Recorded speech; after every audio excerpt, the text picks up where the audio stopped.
It's more than an SUV. It's your Chevy. Oh shit.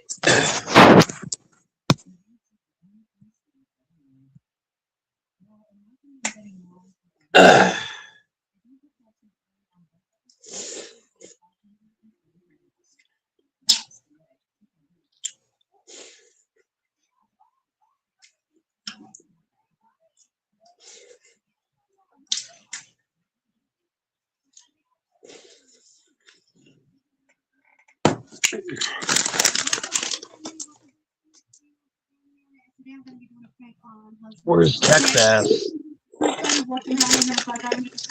So what? Where's Texas? Oh boy. Who Where is knows? he? Get that light skin on.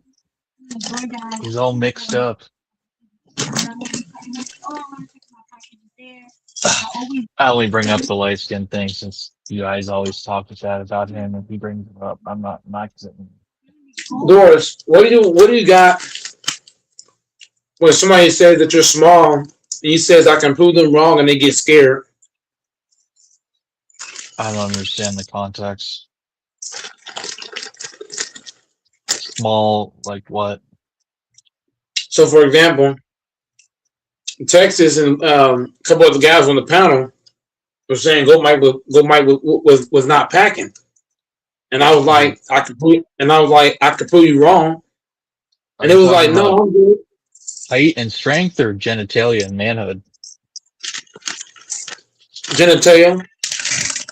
Okay.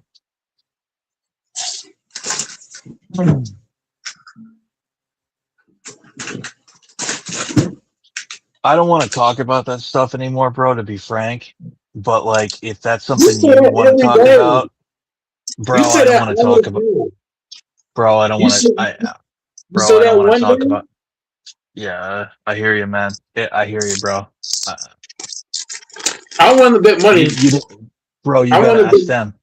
If I don't bring it up again, I'll bet money. How much you want to bet? No. I'm not gonna bet you because then you're gonna actually do it. Okay. But Okay. but I know how you are. Okay. No, I'm not going to talk. There's no need to talk about penises on a group of men.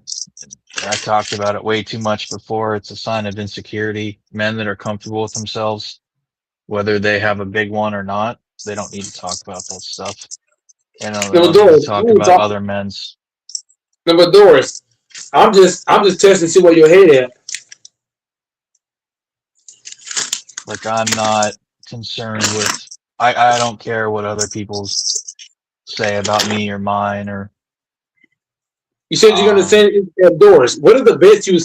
I was at work. I was they at work. lost. I I was. lost them. I lost them. Don't bring up a sore subject. I made bad bets. I lost them, but Look, all of them.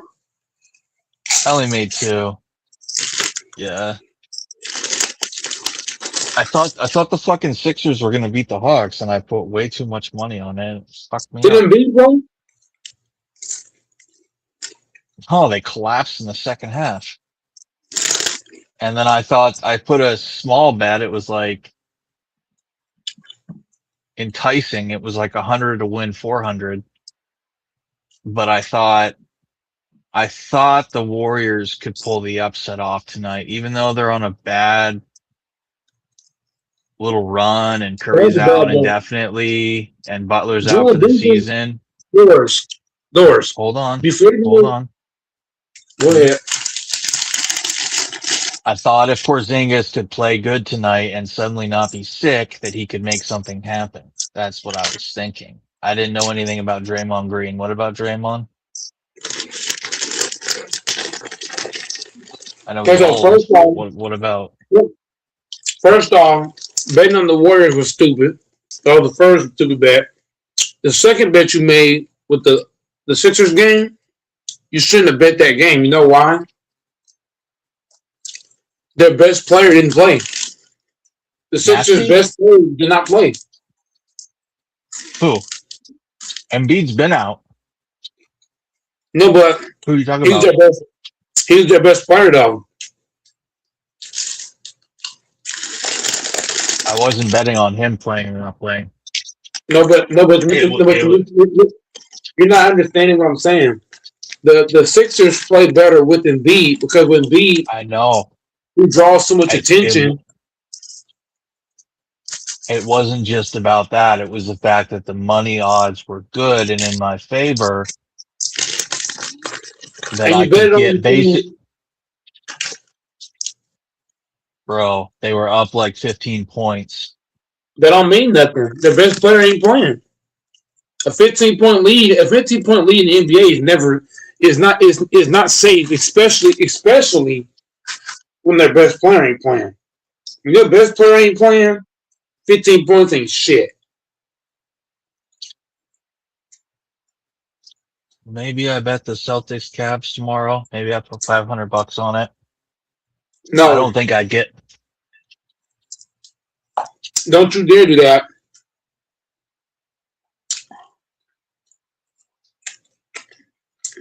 I put You're gonna be $500 crazy. on it.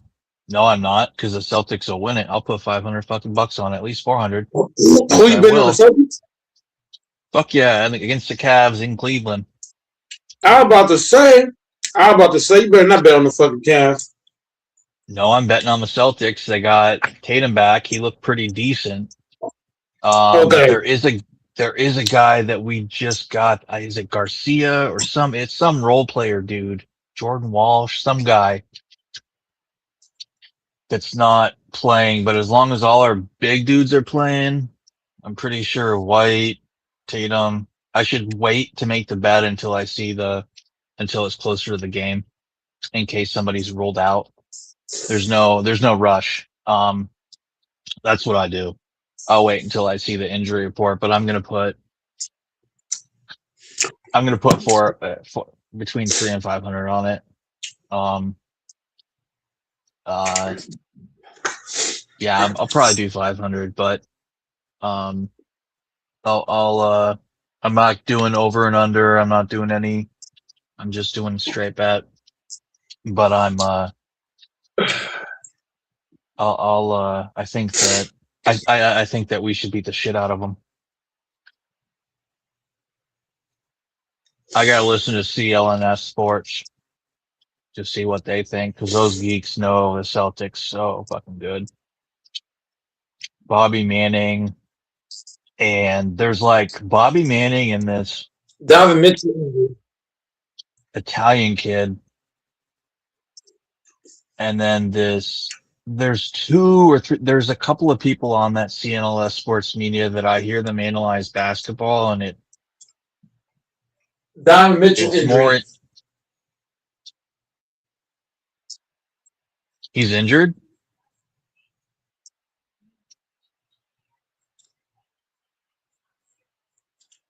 Donovan Mitchell. Donovan Mitchell could return.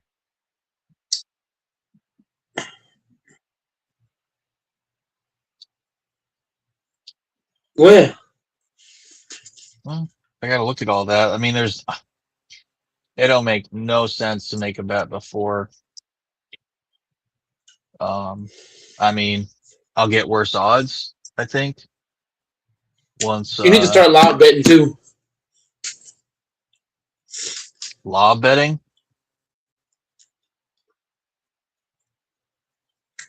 I don't know what you said. Lob. Oh, you can't hear me? You said a Lob. lob. You start doing. You got to do what Texas do. Texas do some bets. He live bet and make money. Yeah, I bet the games were live today. I didn't place the bets before they started. Well, I did with the Warriors. The Warriors don't have Steph Curry. That's stupid. They nearly won the game. Like, they nearly won the game, but they still didn't. But yeah, I don't think it was. Dude, I wasn't betting 100. I wasn't betting 1-1. It was 4-1. I like that odds every now and then on my money. Doors, do you not understand? Like, we've talked about this on this panel. I don't know how many times. What is SGA good at doing? He's good at driving to the goal, falling down, getting whistles. So I can guarantee you, if you go back and watch that game again, you're going to see a lot of calls that SGA got that he shouldn't have gotten. So the fact that you bet it, like, you got to think about it. The Warriors ain't just playing the Thunder. They're playing the refs. Because the refs, they treat, what am I trying to say? They treat SGA like he's Jordan or Kobe. They're giving him these crazy whistles that don't make sense. And the fact that you took that bet was stupid because, for one, I'm never going to bet against SGA because he's the master of manipulating the referees. You should know that. He's been doing it all year. That's all he does. You can't touch SGA. Can't touch him. He can push off, get anything he wants. Can nobody touch him? Do you not understand this, Doris?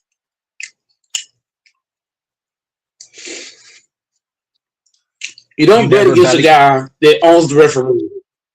You never bet against SGA? Huh? What did I just tell you why? Because he's a manipulator. He manipulates the refs.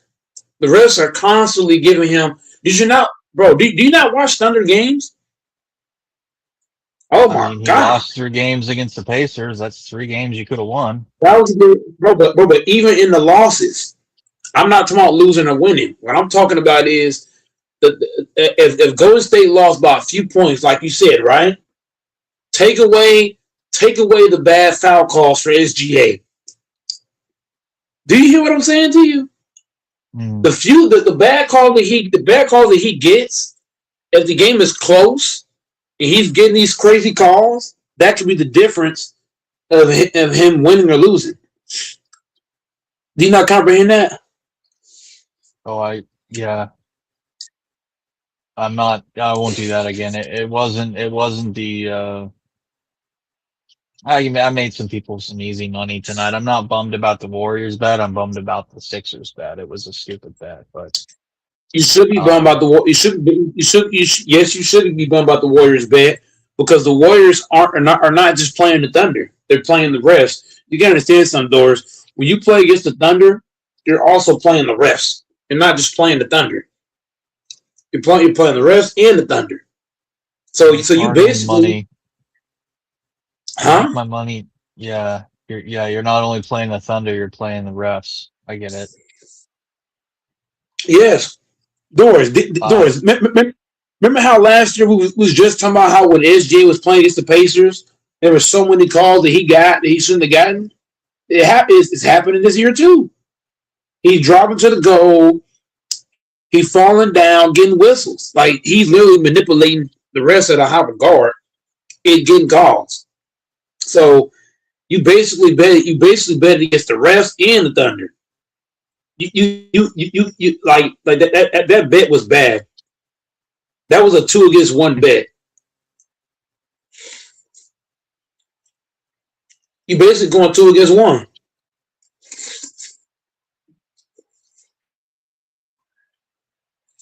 That's like betting against Jordan in the fucking 90s. You're not gonna win. Betting against SGA is not a good bet because, like I told you, if the game is anywhere intact, that motherfucker is dangerous. You can't even touch him. No, I was watching how he flopped. I was watching how he flopped. And I was watching how he was good at getting calls. It's shameful. He is so unafraid to flop and look like a child to get a call. He'll do whatever he needs to do to get calls, like a soccer player.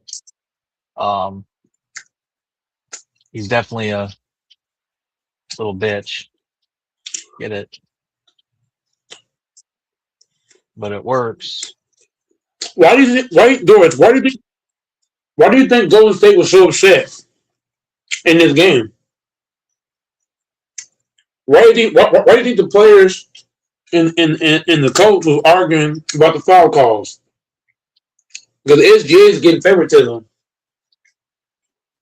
It's been happening. That's why I can't stand the Thunder. I can't stand them because it's like you're not just playing them, you're playing the rest too.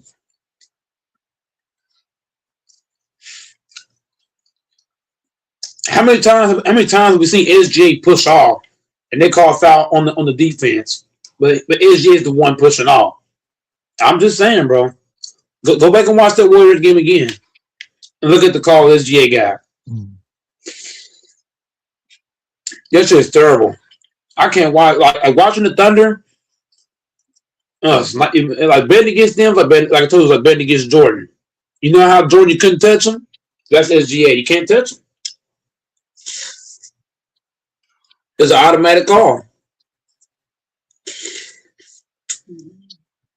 When LeBron drops to the goal, no whistle. SGA, all he got to do is fall down.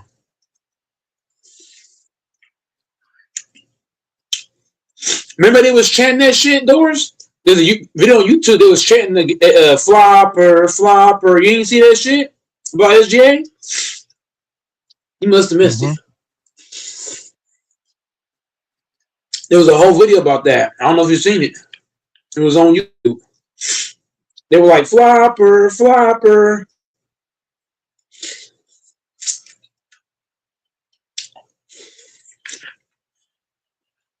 So, Doris, I would say that bet was not smart. That bet was bad. Like, losing the Sixer bet, at least when you bet against the Hawks, at least it's just the Hawks. It ain't the Hawks and the rest. Betting against the Thunder, you're betting against the rest and the Thunder. You can't win. No, I'll never bet. I'll never ever bet on the Sixers again. Hey, Doris, you talk about it. Doris, never bet against Thunder. Never bet against Thunder.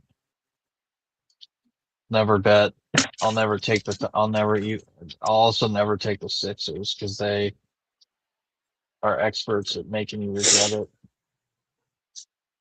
The Sixers are up and down. Some nights they look dominant, and you'll see a highlight reel of Maxey fucking dunking it. But there's some nights they play like shit. Their defense is really bad. Their defense is really bad. Who's playing for the Hawks? I remember their names. I can guarantee you. Kristaps Porzingis. How many times did Golden State get fouled? They don't call nothing. There was probably a few times in the game where a Warrior player was fouled. Ref ain't call shit. When the SGA get the ball, if you sneeze on SGA, it's a foul. Look at him as a foul. Playing against SGA is like playing 2K. Automatic foul.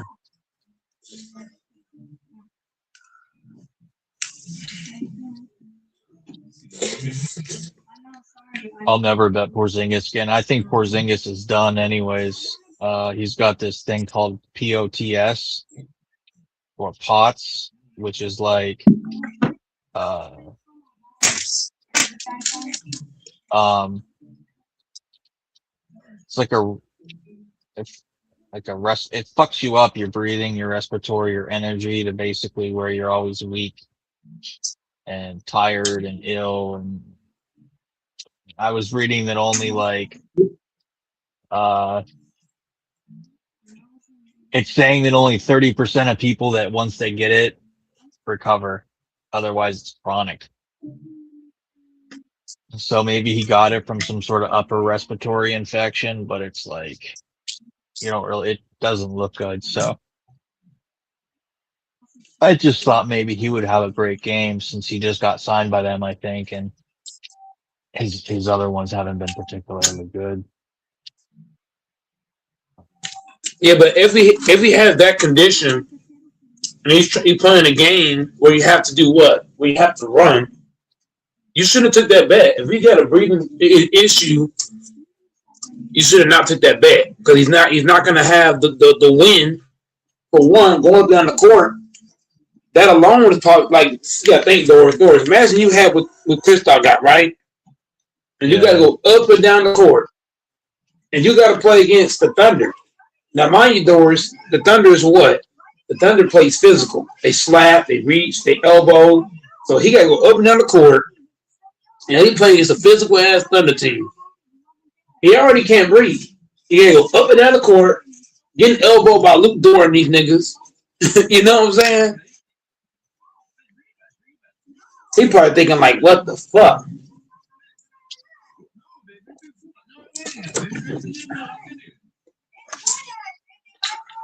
Yeah, it was lighting money on fire, basically. Imagine you can't breathe. Yeah, Doris. I, Admit you was wrong. Imagine you can't breathe, Doris, and they can constantly elbowing you all fucking game, and you got to go up and down the court too. Can you imagine that, Doris?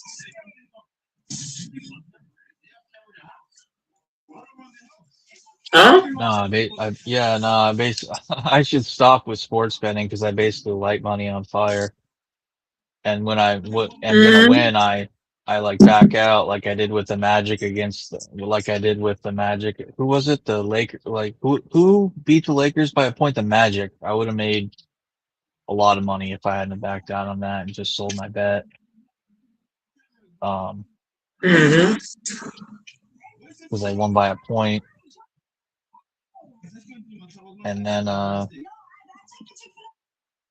yeah, I'm gonna stick to stocks. Because I get lazy when it comes to sports, and I like don't put in the homework, and I don't have the knowledge about it. So I like there's like this degen. Uh, yeah, I'm not as methodical and thorough about it as you guys are, who research it, and you're very, you know, you're much more restrained before you throw your coin down. And I was making fun of Mr. Texas with Strickland. He's probably listening now, analyzing every word, judging me. God bless Texas, though. God bless Mr. Texas. He's not going to come on tonight. I thought I'd get a hold of Texas, but lately he comes on when I'm on and says, "Oh, where's HC or Fanbo? They don't come on. I'm going to leave." I'm like, "Oh, okay. Thanks, Texas. We're not cool enough for you."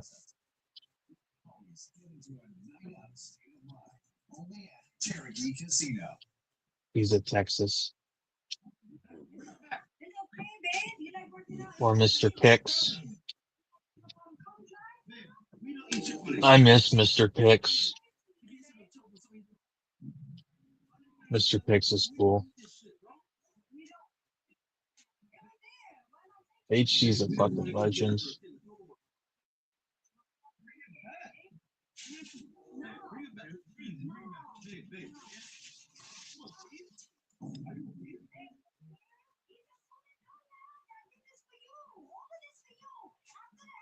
HC been on lately?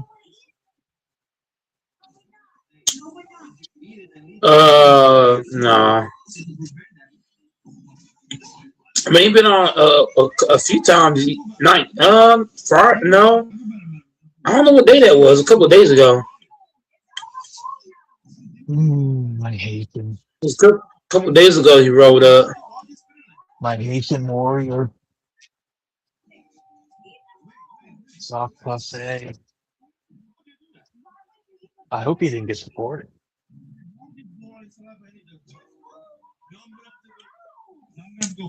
You said deported?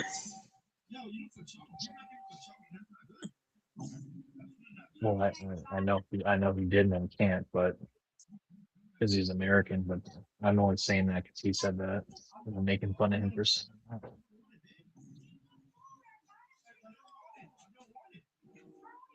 He said something about Haitians being deported as a joke a couple of weeks ago.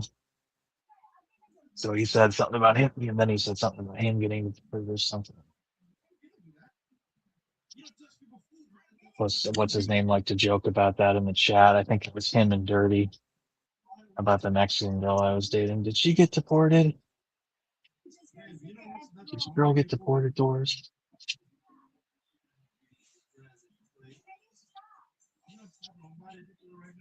Oh, these aren't what I wanted. Oh, these are fucking nasty. Ugh.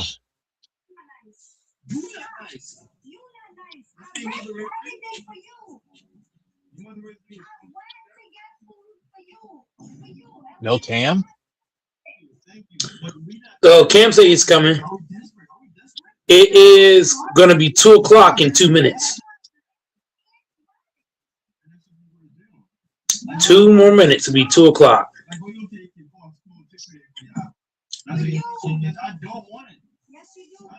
Okay, good thing you didn't bet against me. So why was Texas talking about your manhood and saying it was small? No, but he was like saying it and laughing, and I was telling Texas, I was like, I could prove you wrong, and he started backing down. You know what I'm saying? Because I can prove, like, you know what I mean? I could easily prove him wrong, and Oh I know that. Lord. How But are but you he going didn't to want the prove him smoke. wrong? How are you going to prove him wrong though? There's only It'd have one. to be in person. It can't be a webcam because that could be fraud. That's what I'm saying. I was gonna meet up with him and prove him wrong first. He started backtracking. Then there was this girl. There was a girl at Goodness. my job. There was a girl at my job, and she was like, I don't think you're packing. And I'm like, you want to find out? Well, she did a whole 360. Her in Texas did a whole 360. So it's Really? like no. You know what I mean? When a man is confident he can prove you wrong that way, that's scary. That's some spooky shit. I hope no more. No, I hope nobody else says that I'm not, because I can prove them wrong pretty easily. You think Texas is jealous of you because you're so well So endowed? He's just like in I think a awe lot of people are, of the because most king. because the average size is like 5 inches. So Mike, you got like three. Mike, you're 3 men in one. Like you got to be on the internet, like making money off that. Like yeah, I'm that's telling like you, if I started that's OnlyFans, that shit will go crazy. I'll be making like thousands of dollars.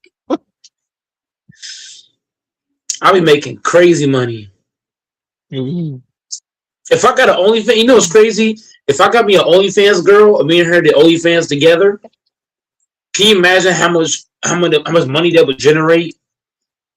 Oh my yeah, god, that shit will be fucking crazy. crazy, Oh, crazy. Only fours. I'm gonna have so much women lined up. Telling you, man. I think Texas is just jealous, man. I think a lot. I think because most men don't get it like that. They just don't. Most men aren't blessed like Goat Mike. I still think that people that pay for OnlyFans are so stupid, but if men are dumb enough to do that, go ahead and take all their money.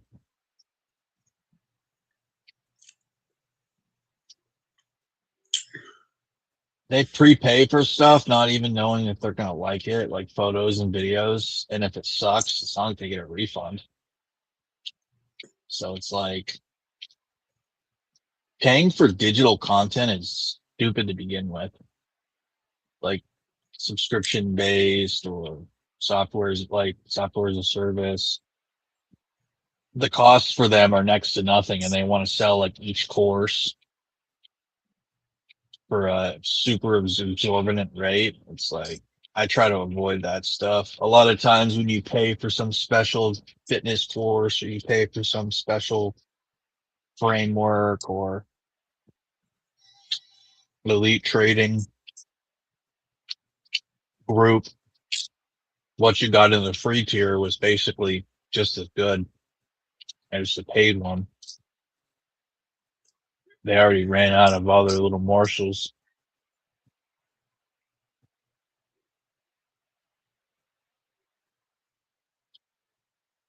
With today's day and age, with people giving stuff away for relatively free on X, people in tech and AI and leveraging AI for work and other things. If you follow them on X and I'm sure TikTok, which I don't use, but TikTok and uh, um,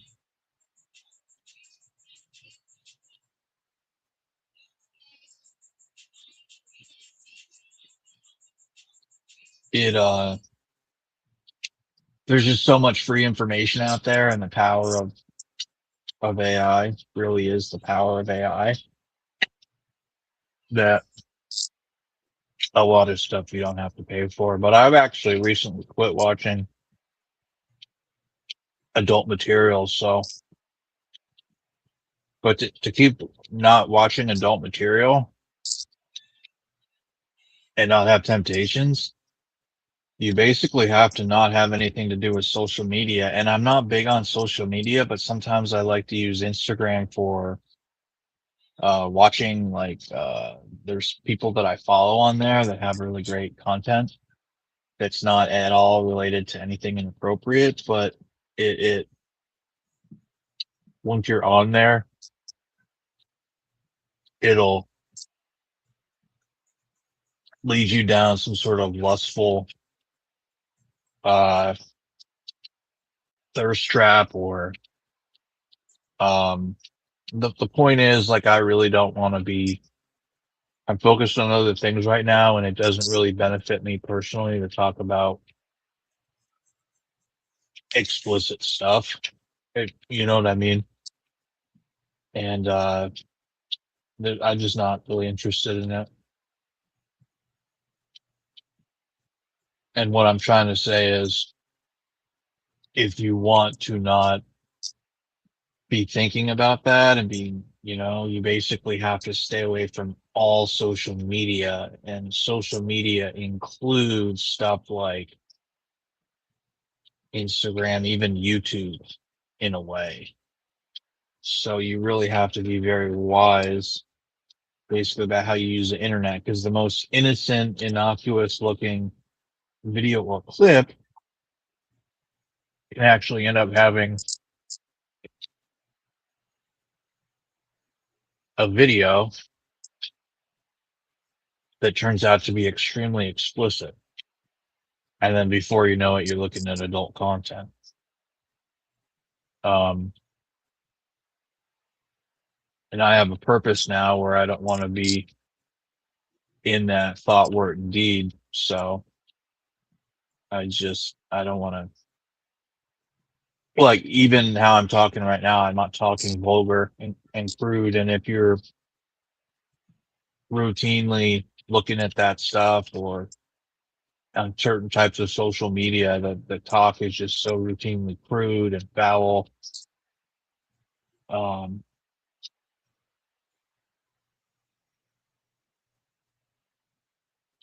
to each their own. But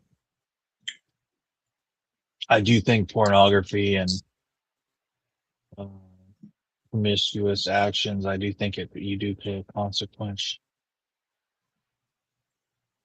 one way or another, but maybe you don't.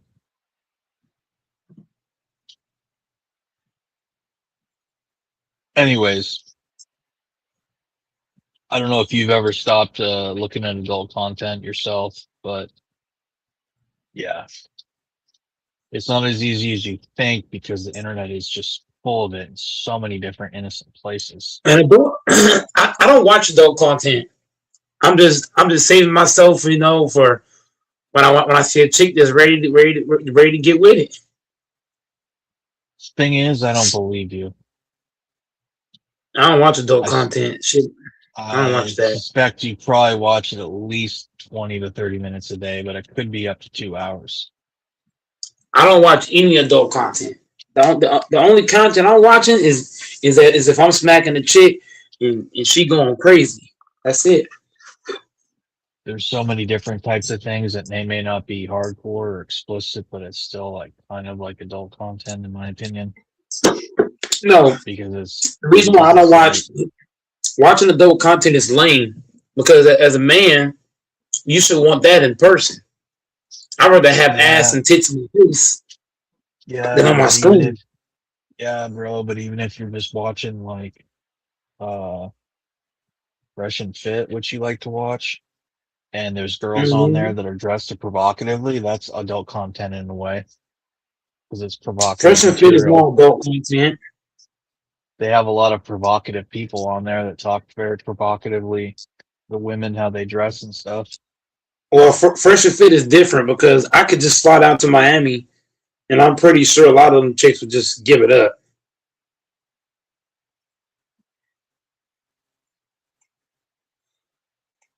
Miami is the place to be, no doubt.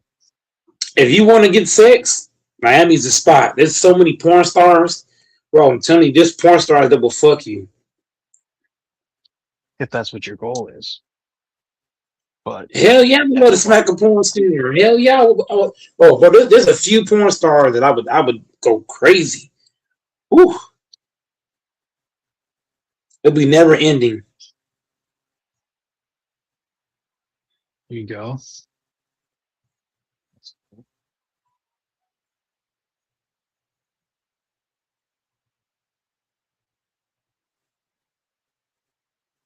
You're so licentious, Mike. And And so what? being silly licentious, it just means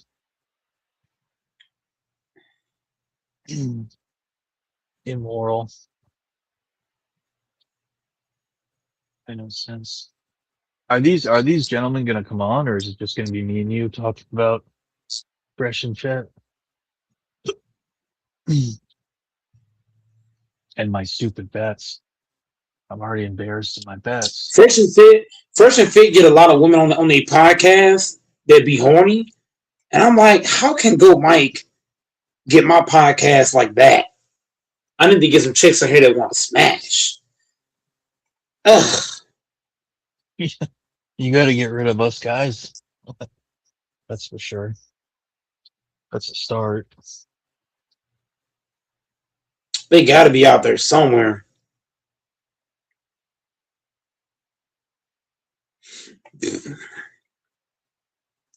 I saw this one girl I was talking to today, man. She was looking like crazy good. It was freaking crazy.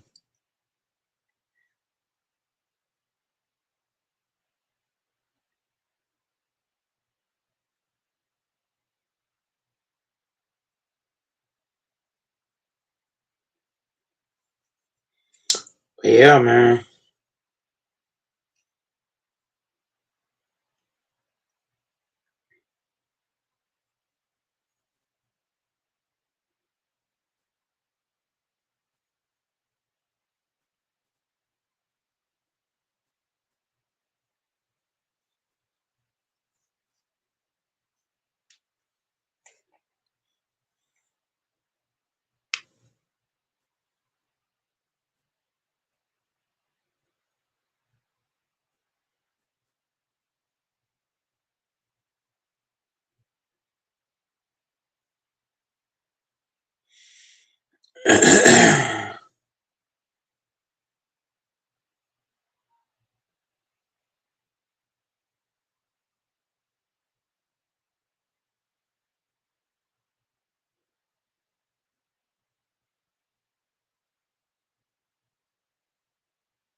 My homeboy was asking about hoping and shit.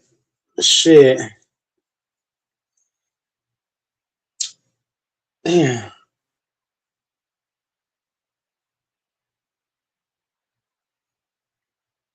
Oh, my homeboy just had a baby?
We just stole y'all's player today. I don't know. Doris heard that. Doris don't even know what happened. Doris don't even know.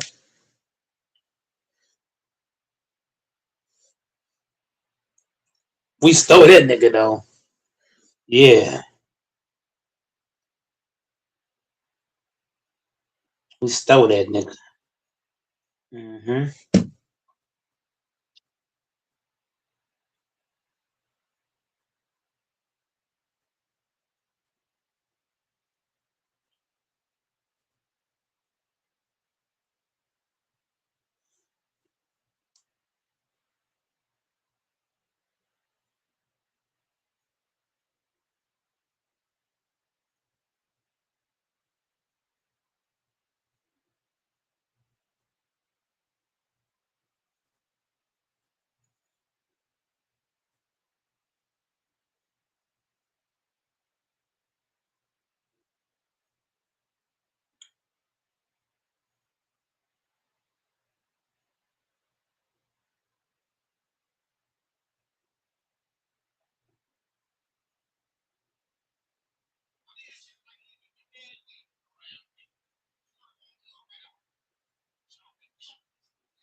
Doris don't even know what happened.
Ugh.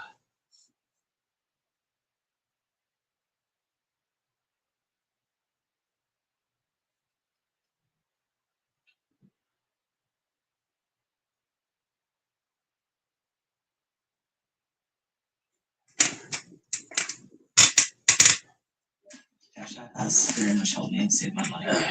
So when I need it, it's just there. Just stress what it's like for a set of scrubs, you know, it's very helpful. Sign of emotional unraveling. You have it all. It is a sign.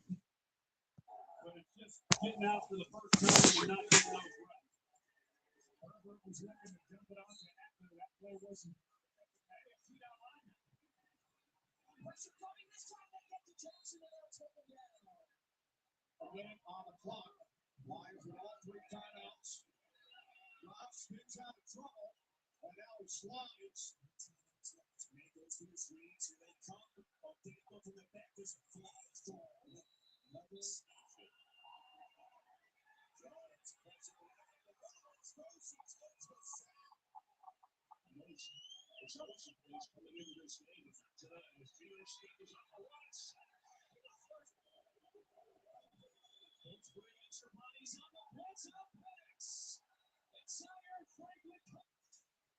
Darnold able to escape. Eyes up. Fires in from intercepted by Franklin. At that time, the perfect defense, he picks it out. Mixes, passes, picks. And it's Franklin. It's something going to be a factor in this offensive game plan. It's second down and 7. Ball moved in the front. It's incomplete. Third down and 8. 6 defensive backs out there. Almost intercepted by Sire Franklin. Two calls on his last second. Pressure.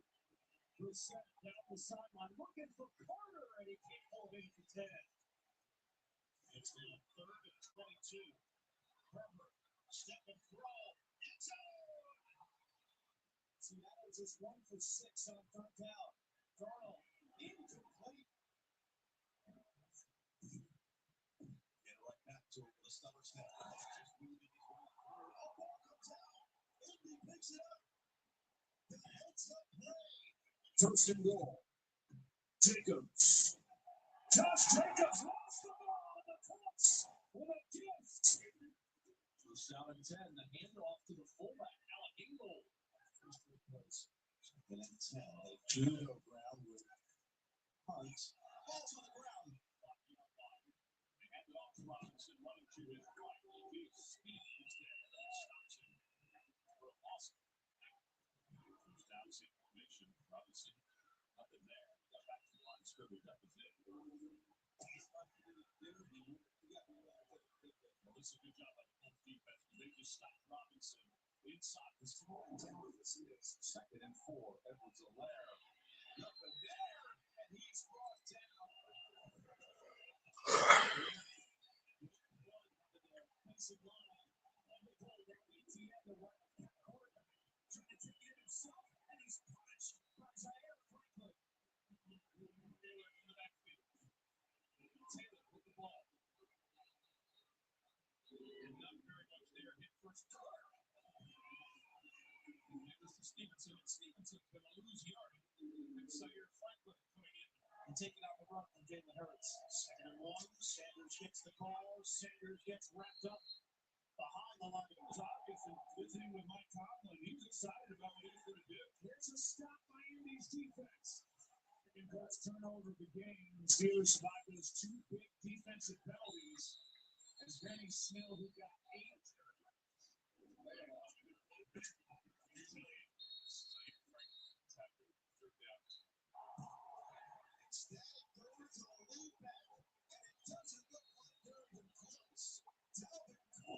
Second down and 2. Kelly again. Nowhere to go. Well played by this Colts defense, including blocking this. There's a good move on that. As we mentioned, we shut it down. It's 12 on the top. So a big body shift into the backfield as Lawrence looks to pick up the first down. Understand that you can't put your defense on a short field. And this is the rule that line. And Pierce. Flag flies on the pitch to Drake. It's to the Miami Wild and Jake Barr.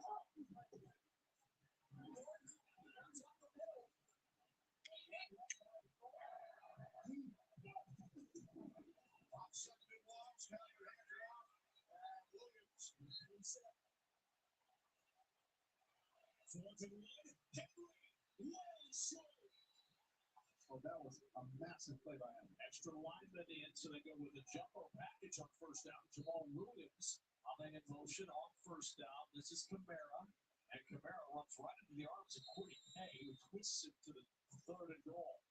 Hill to keep, not going to get there, but maybe just setting it up.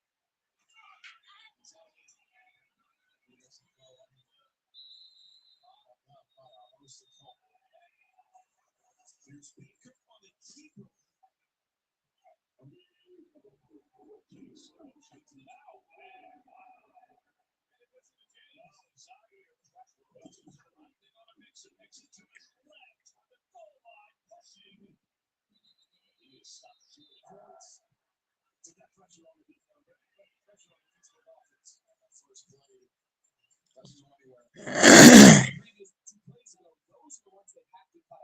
Wilson again, not much there this time. The car dealership. Yeah, that's exactly what it is. Attached to it, not quite as tall. That'd be really hard to get up to.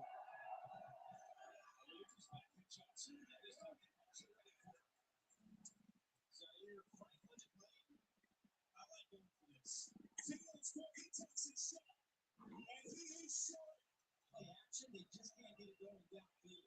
Harris, steal, and it's lot two again for the Colts. First down and 10, the handoff to the fullback, Alec Ingold. He's got 11 yards rushing to the ball. And makes him stumble, receiving the handoff. Nixon, and Zaire Franklin is with you. Timeout call. 23. Jones trying to spin the ball to the hole. Nothing there. Gets his head to the outside for a last pickup. Third and one, and again, the Bills trying to foul the line. That's a good start for the Colts on the way. Handoff Gibbs. And he's followed up with Franklin. This playing Franklin coming up from career game, and he is. Hey everyone, see the Bill's new hydrating and firming skin activator cream is here. Firmer looking skin in just 4 weeks. And 48 hours of hydration for neck, chest, arms, and legs. Wake up your skin.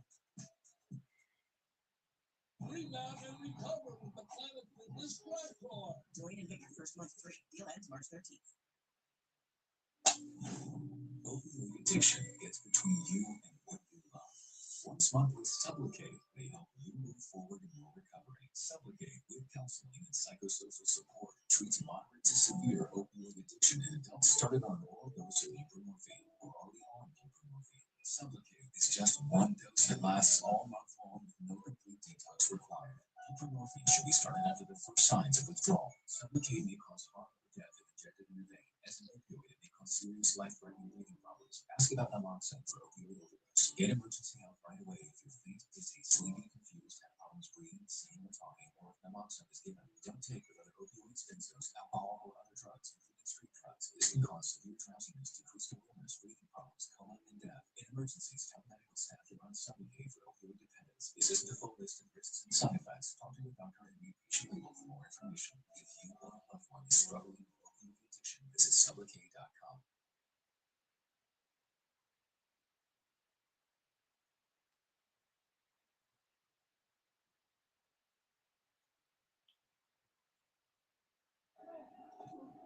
Spears again. Spears is stopped right at the line of scrimmage. They're trying to push it forward. The football comes out. First set of downs after the penalty with Flotman. And he set the tone early. They're going to have to continue to set the tone if they want to win this game. There's Tracy again.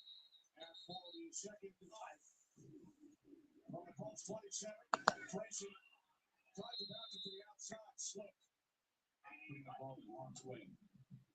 Second down and 6. As Franklin comes out for the table, the Giants went to the playoffs, now a road game against the Vikings.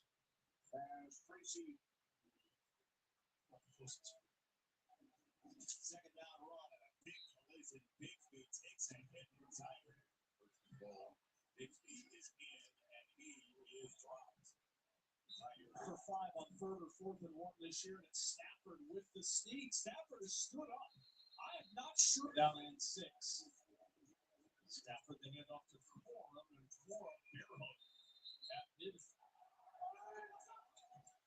Smith keeps waiting plays.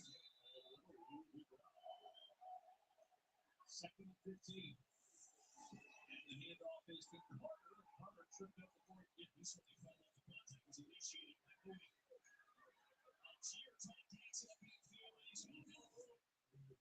Ryan Edwards in there has been brought up for the practice squad. He gets the handoff on 2nd and 1. 7:27 to go. It's going to be hard to run the ball with Trey Smith out again. Yeah, right now. I'm just now. 63 though for Houston, 43 for Indy. Marks. Stover. They need less than a yard. Stover sticks his nose in there. And they cut it to 15. And now ETN, the whole closed off quickly. They need a yard to keep the drive alive. And he just got escorted. But ETN, Wildcat, ETN trying to get there, leans forward, and it's center again for Seattle. Here's Walker. And once again, Nick Cross is there. Washington motions in there, make it off ETN. Stop and start. Pull ahead, drop. Finish line remains alive.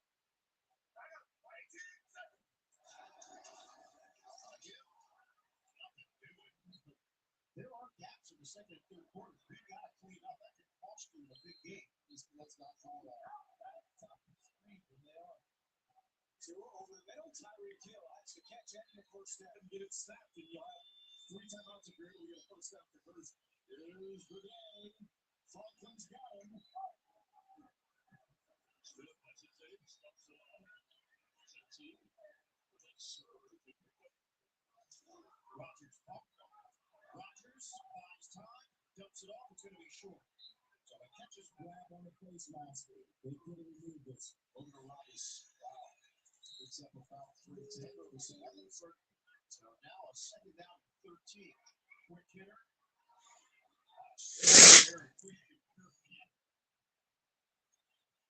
Fields to the air on first down, completes to his star wide receiver backers right near that hash mark. And a rookie over the century mark already as long as goes over the middle, back to the rookie here.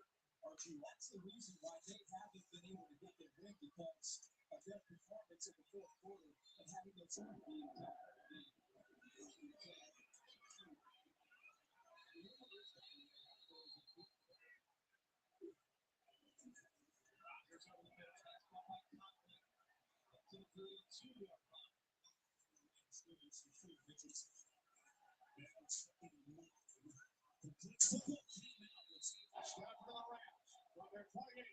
Stafford looking, now he throws, it's complete to Atwell.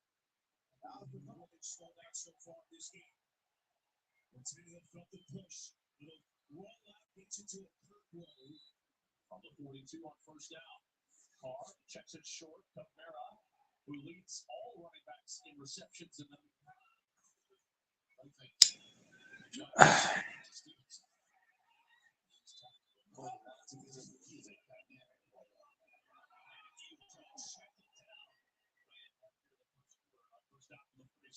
gets rid of it quickly again.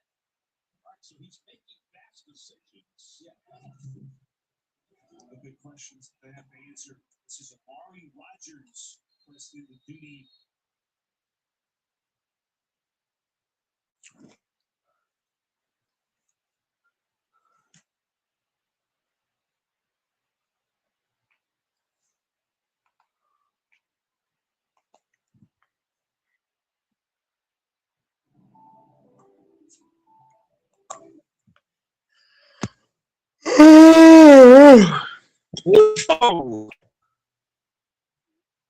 Yo, what up, man? What's popping? Can you hear me? Yes, sir, man. I got a lot of shit popping right now. Hey, man, I'm up right now, so, but we need to talk about these bitches over here, Mike. Fuck all the sports shit for a minute, you know? Not all of it, you know? This is fucking for a minute type shit, you know what I'm saying? All you fat bitches out there need to shut the fuck up. God damn. All these fat bitches want to be roadblocks for everybody. God damn, man. These fat bitches, they pretty and shit. Hey, fat bitch, you need to shut up. And you What can they do stop to me when you? I'm wrong. I think these fat bitches need to shut the fuck up, man. That's what I think. You got into it with a fat bitch? Oh no, man, I ain't getting to it with her. She just put up a roadblock, you know. And I was like, "You fat bitch need to shut up," and she got mad about it. And that's what I feel now. I was like, "Yeah, you all these fat bitches need to shut up. You fat bitch, shut up." Like, goddamn, here comes fucking Undertaker and Kane. Like, just imagine a bitch like that combined, you know, Undertaker and Kane, Big Show, Great Khali. Man, one of them, one of them, like being a roadblock for you. You know what I'm saying? I'm like, that's what I'm saying. All you fat bitches, just shut up, man. Y'all don't even get no, y'all don't get no dick, y'all don't get no nothing, y'all don't get no drugs, no fucking alcohol, no nothing. Shut up. That's what I feel. All these fat bitches ain't good enough to get nothing, man. They gonna break the fucking, they gonna break the scale every time they step on it, you know?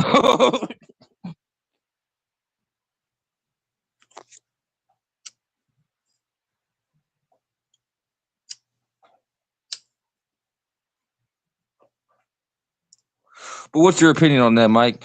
I know I said a lot. Probably Hey going man. left and right. Hey, you saying how you feel? I just think the fat bitches that don't amount to anything and that never will amount to anything, that want, you know, they want to move their weight around in the real world, they need to shut the fuck up because how they move their weight, you know, we don't want their weight, Mike. Hey, Mike, do you want a bitch that's bigger than you, or do you want a bitch that's like 100 pounds smaller than you? I mean, I want a bitch that's 100 pounds smaller than me, you know. Not necessarily, you know, because I'm only 100 pounds. Like, you know, you get what I'm saying, because you're a bigger dude. That's what I meant. It came out wrong. Yeah, she gotta be she can't be over 200 pounds. Yeah, bro, she can't be your weight limit, can't she? Oh no. The bitch can't be my weight limit either because bitches don't know how to handle their weight no more, bro. It's not the 60s. I'm 170 now. I got my weight up a little bit, Mike. I'm hitting the gym. You know, doing a little bit of that boxing. You know what I'm saying? But bro, I'll be damned if I date a bitch that's 185. 180, and that's 185. You might be thinking, oh, you tripping, bro. That probably be bro, that bitch that's bigger than me. You know what I'm saying? That's a rule for me. Like, you can't date no bitch that's bigger than you because that bitch gonna try to manhandle you one day. And don't be one of them motherfuckers that be going, oh no, she ain't gonna do that. Nah, she gonna try to do it if she knows that she can. And you know, I ain't the one. Because you put your hands on me, you know, we got a whole case going on now, you know? Mm-hmm. That's how these bitches be nowadays though, Mike. Like, bro, they be manly as hell. I'm like, bitch, what the fuck? You supposed to be feminine.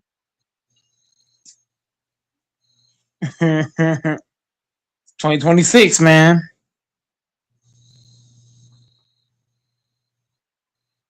Right, dude? 2020 fucking 6.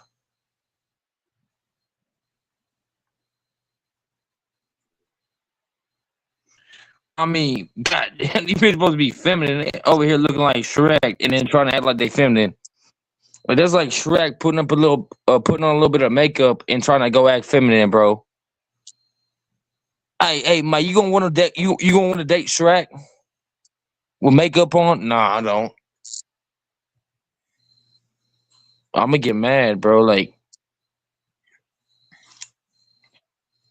I hate a ugly bitch, bro. I hate a fat bitch.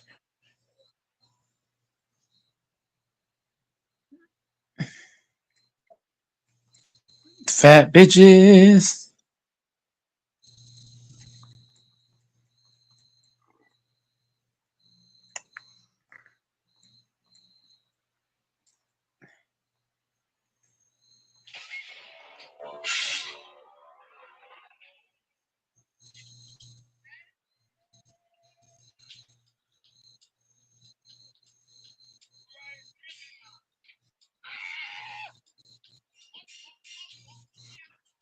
But yeah, Mike, I don't mean to come up on here and disrupt the platform or anything and try to get you taken down. You already shadow banned, bro. I don't be saying when you go live.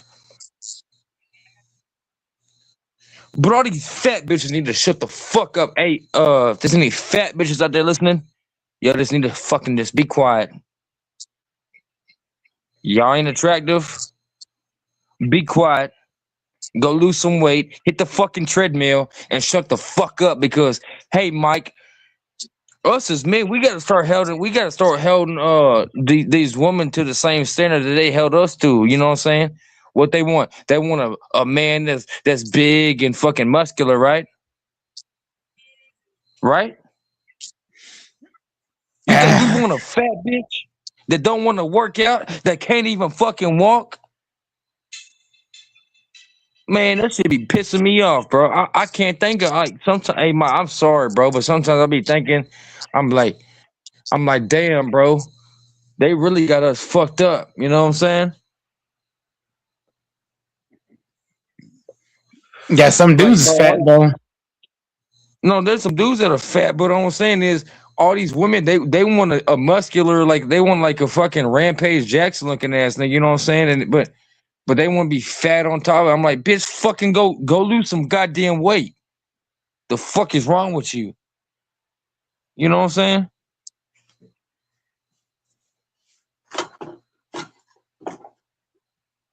Yeah, you gotta put the work in.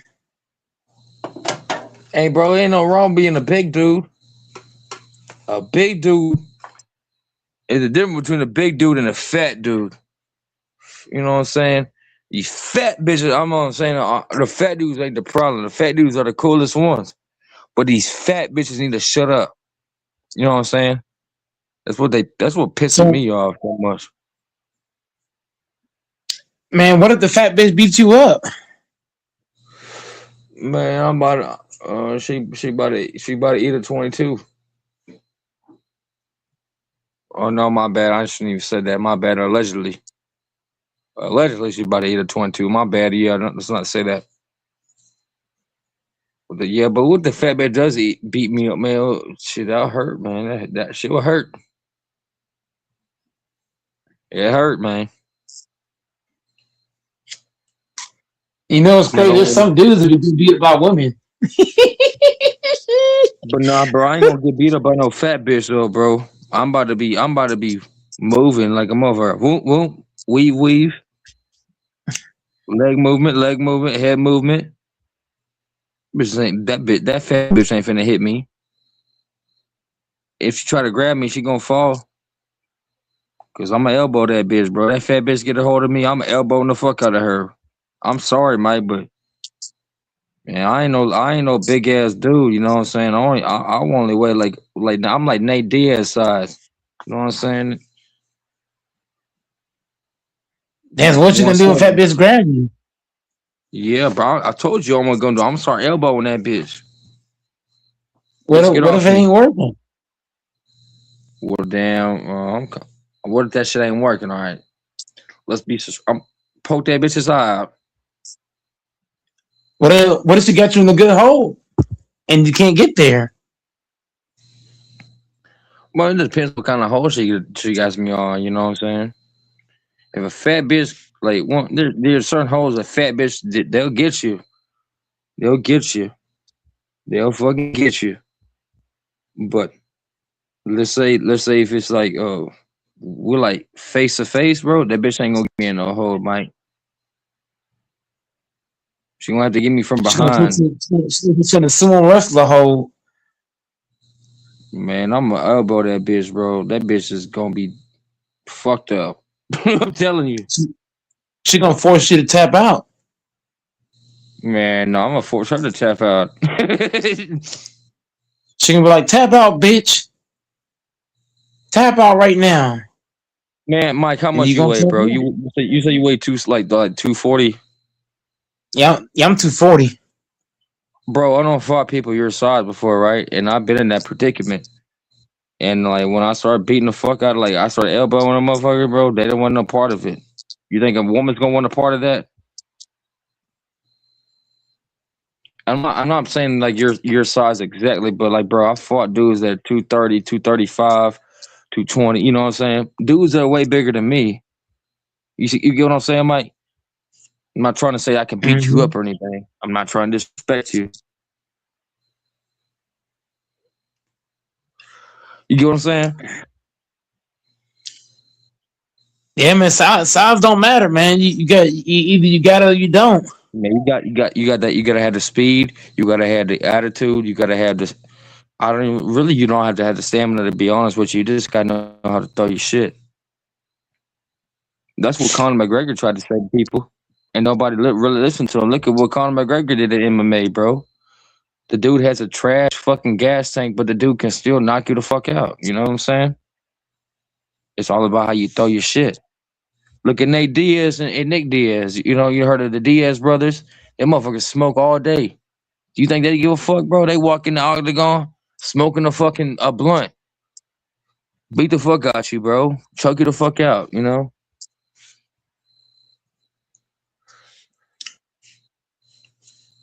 Oh, I believe it. But hey, hell, hold on, Mike. I gotta call somebody real quick. I'm gonna be back for real, because I gotta go to jail on Tuesday. So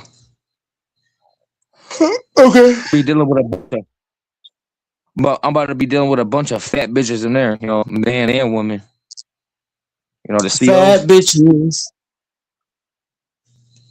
piss me off. They need to lose some weight. But yeah, bro. I'll be back up here. Okay.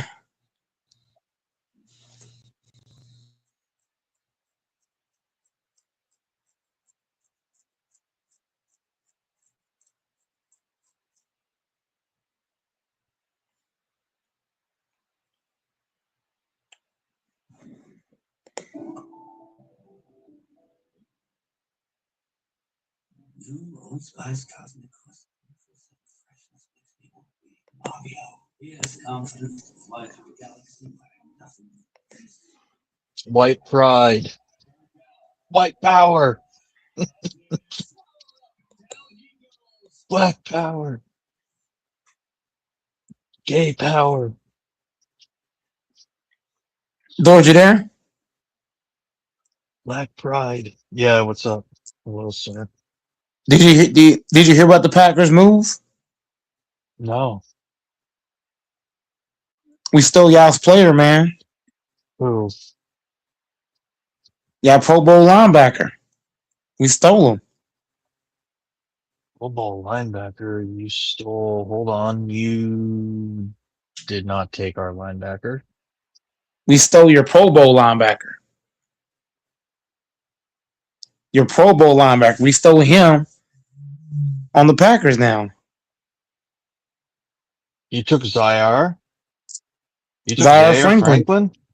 Yeah. No. And we got him for nothing.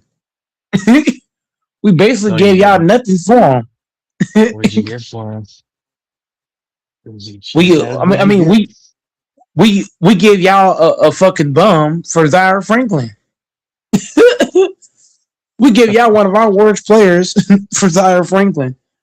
What was that? We basically robbed y'all. What'd you give us? Kobe Wooden.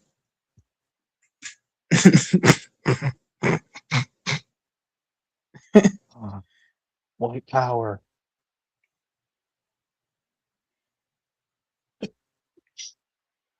We got y'all niggas, man. Colts are stupid. I'm not gonna be. I told you I'm not a Colts fan anymore. Ooh, these dudes are comfortable. Maybe I should keep them.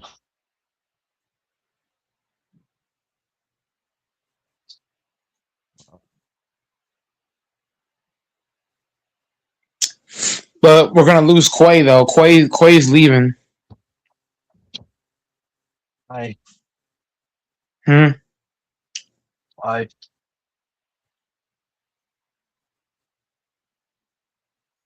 where did Tyler go? Said he had to call somebody.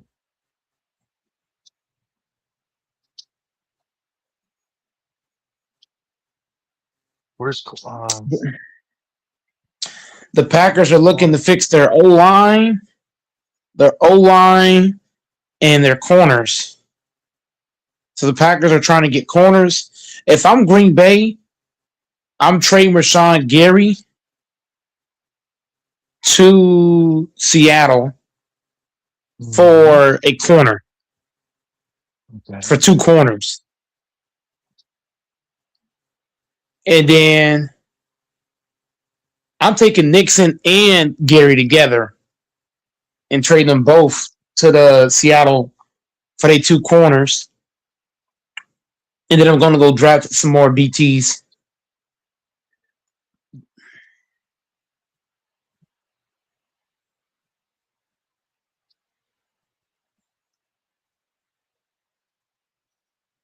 Tyler said he's going to be back because he about to be in jail in a couple of days, 2 days. So We he's shouldn't coming have back. to go. Too bad we can't I bail him know. out. We could get Fambo to break him out. Just kidding. For whoever's listening, we're not going to do that. We just want our guy on our podcast so he can talk about his love for the Cowboys. Y'all Guy let us get loves it. Zion Franklin? Y'all let us get Zion Franklin? Y'all are stupid. Dude, he led the league several years and Just let it last year. in tackles combined and solo. Total. Zaire Franklin. I'm about to look at his shit.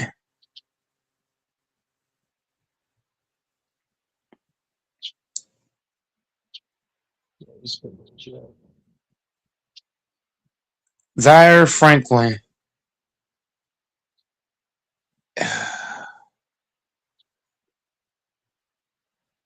Okay. Let me see something. 2025.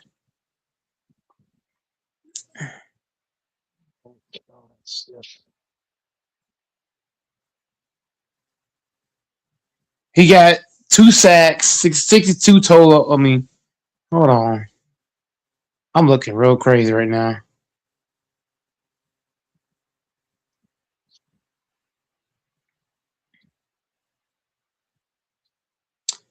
Zaire Franklin, right?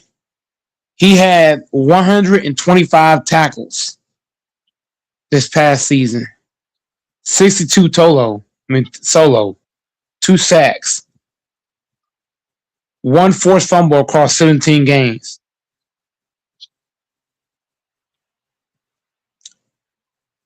So I would say he's going to play better. He's going to play better for the Packers because you got Micah up front. Hopefully, get Micah some more help. But Edgerrin Cooper is a beast. He gonna look good. Him and Edgerrin Cooper, that's gonna be nasty. You know what I'm saying, Doris? Edgerrin Cooper and Zaire Franklin. Oh my God, that's a duo. That's a Pro Bowl duo right there. We got Pro Bowl linebackers. We got 2 Pro Bowl linebackers now. We have 2 Pro Bowl safeties. All we need to do now is address the corner position, the cornerback, the nickel, the cornerback, the nickel, the defensive end, the O-line. Those all got to be addressed. They do that. Now we talking Super Bowl. Oh, and a wide receiver. I'm going after somebody. Like we got to get another receiver. I'm trading Dobbs. I'm trading Dobbs to the Dolphins. Fuck it. You got to trade like you got to look at you know what?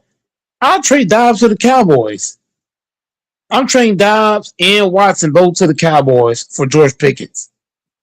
Can you imagine George Pickens, Matthew Golden, and Kraft?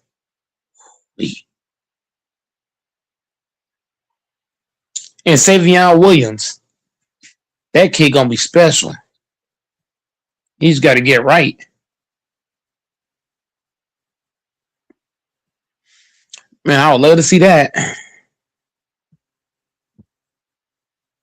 They were just like, what the fuck? I mean, you love your team. It's fucking great.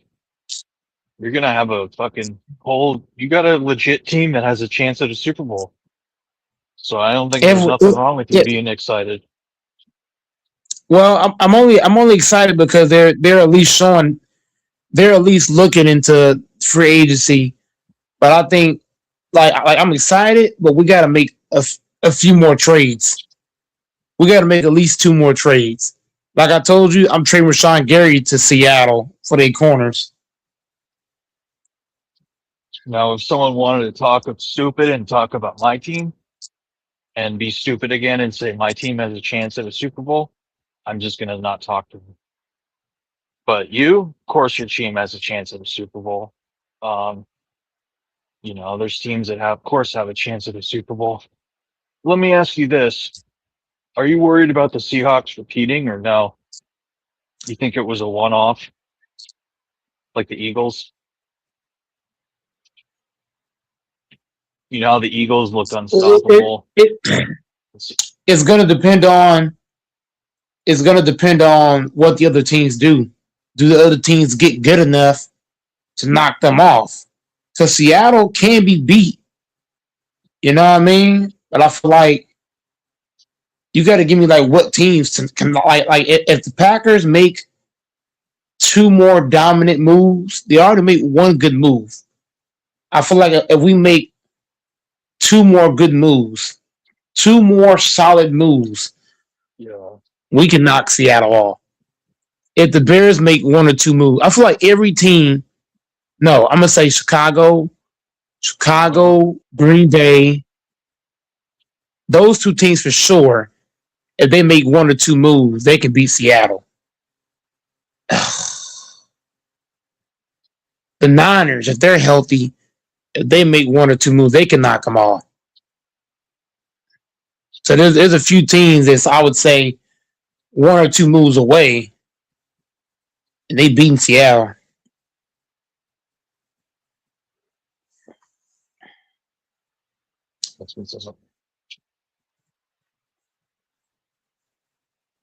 What the fuck?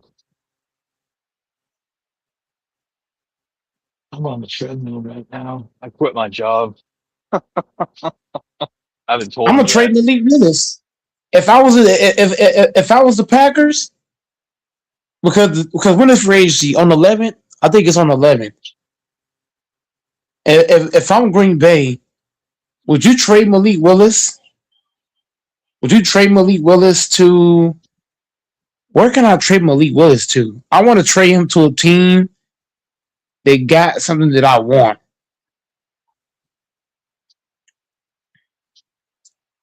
Let me see what free agents is out there. And I'm going to tell you where I'm going. Because Malik, man, I love him.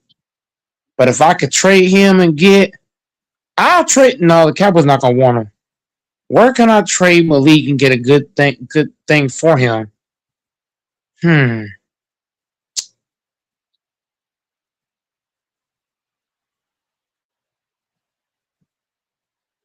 What do the Cardinals got? Do the Cardinals got free agents?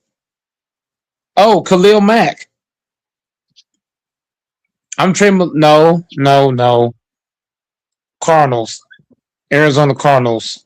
Who's they free agents?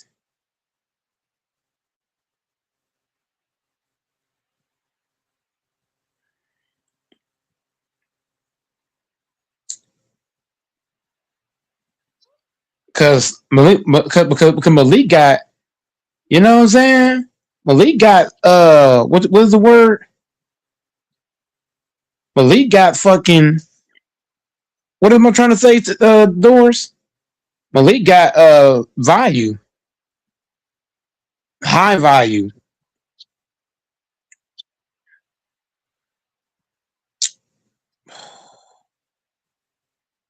I don't see anybody on the Cardinals that I would trade for.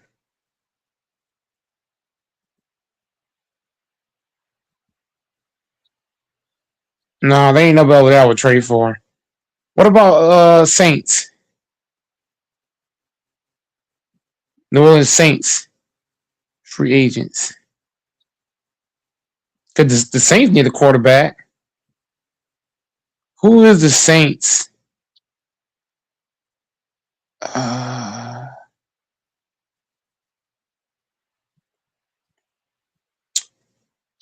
Mm, Tyler, get your ass on here, or I'll lock him up myself. I'll lock Tyler up. He'll do I'm hard trying to times. think. I'll What do make him you go to think? college. I'll make Tyler What get do a you bachelor's degree. What do you think, Doris? The Packers could trade Malik Willis and get a valuable asset? Because if you're You're Green asking the Bay, wrong.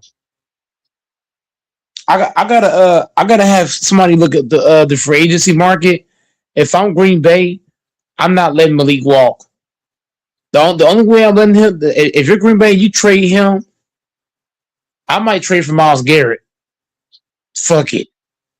I'll send Malik and Rashawn Gary both to the Browns. You think the Browns would take that deal?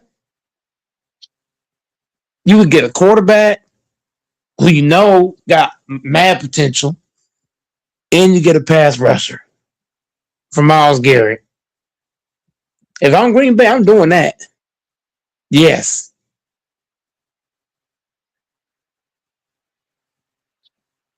I would do that shit, man. The Browns need a quarterback. Malik Willis Doris, let's be honest. Malik is the best available quarterback in free agency. You know that? No, He's the highest actually, value. is he? Oh, yeah. What about He's a Kirk he's a Cousins? Kirk Cousins ain't better than Malik Willis. Right now, right here, right now, Who are after all the what you names just of people watched, in free agency? Have you gone through the list of all the quarterbacks? let me go through the whole list. I mean, we don't You even got know. Kyler Murray.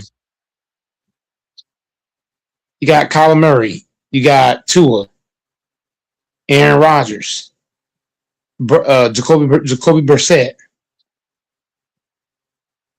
That's it. And Kirk Cousins. No, You Kirk don't not a think free agent. Kyler? You don't think Kyler has potential on the right team that doesn't fucking suck? Kyler Murray's not better than Malik Willis. Let's keep that 100, sir. Okay, so Kirk is a free agent. But Doors, right here, right now, would you say like Kyler Murray might be better, but based on what you saw last year from Kyler Murray and what you saw from Malik, who would you take? If you were GM, I'm looking for a quarterback in free agency. Based on what you saw from both guys, are you taking Kyler Murray over Malik Willis? Based off last season, we're not basing it off of what he's capable of. We're looking at last year, he missed this many games. You got to count all that. How many games did Kyler Murray Kyler missed quite a miss? bit of time. Did he? Yeah, he missed a lot of time. That alone gonna knock him out of the race.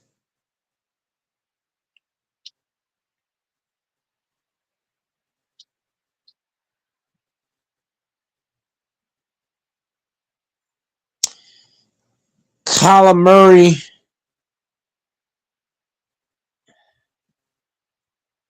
Hold on. How many games did Kyler Murray play in 2025?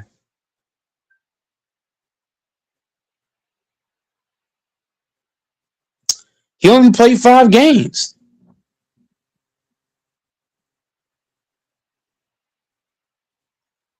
The dude only played 5 games, bro. And how many games did he play in 2024? Let's look at 2024 too. Come on.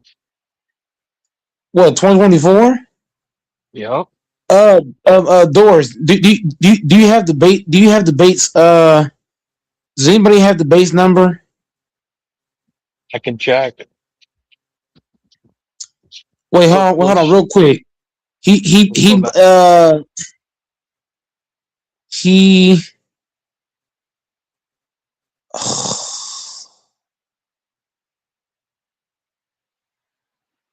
what the fuck?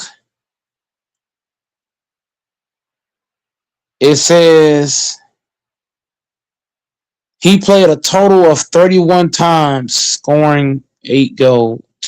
Man, hold on, debates. I'm trying to do two things at one time. How many games did Kyler Murray miss in 2024 season?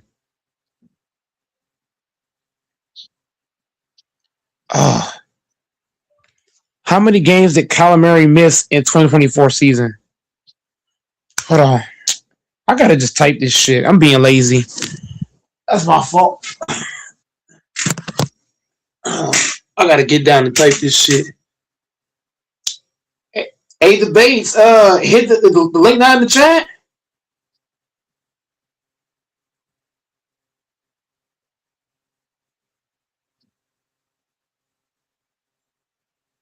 He's got Gigi with him in a little jock strap. What is his name? Kyle Murray.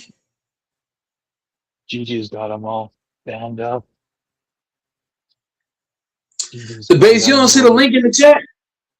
The base, you don't see the link in the chat? He did not miss any. Okay, so 2024, he didn't miss no games.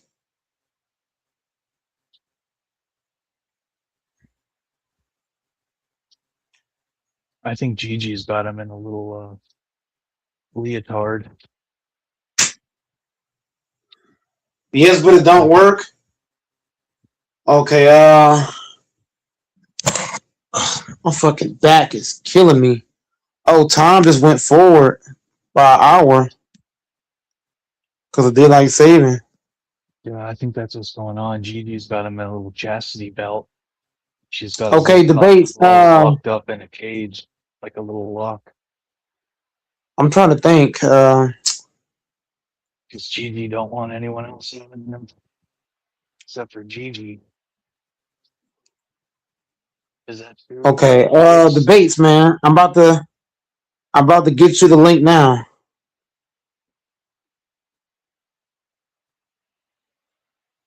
Debates. I'd love to see a rap battle throw debates and someone else. They'd be like, debates, your debates are as real as fucking Swiss cheese, motherfucker. I got you debates right now, bro. I'm getting the link to debates. Oh, I did not have money for StreamYard. So hey, I don't know. Cause StreamYard's expensive now, man. It went from $20 to $44. $44 the Gold Mike does not got. That shit is crazy.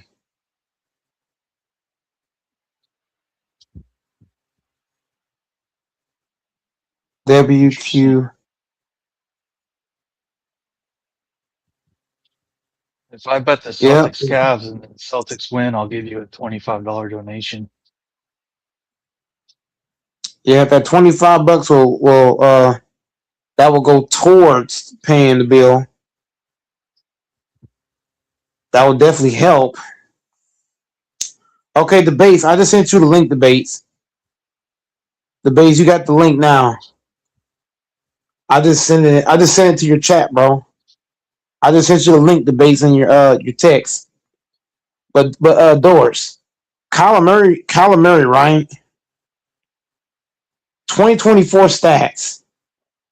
Right? 12 INTs, 20 touchdowns, 3,700 yards. But I'm taking Malik Willis, bro. He's a better passer than Kyler Murray. Kyler Murray might can run better, but Malik showed you he's on different timing.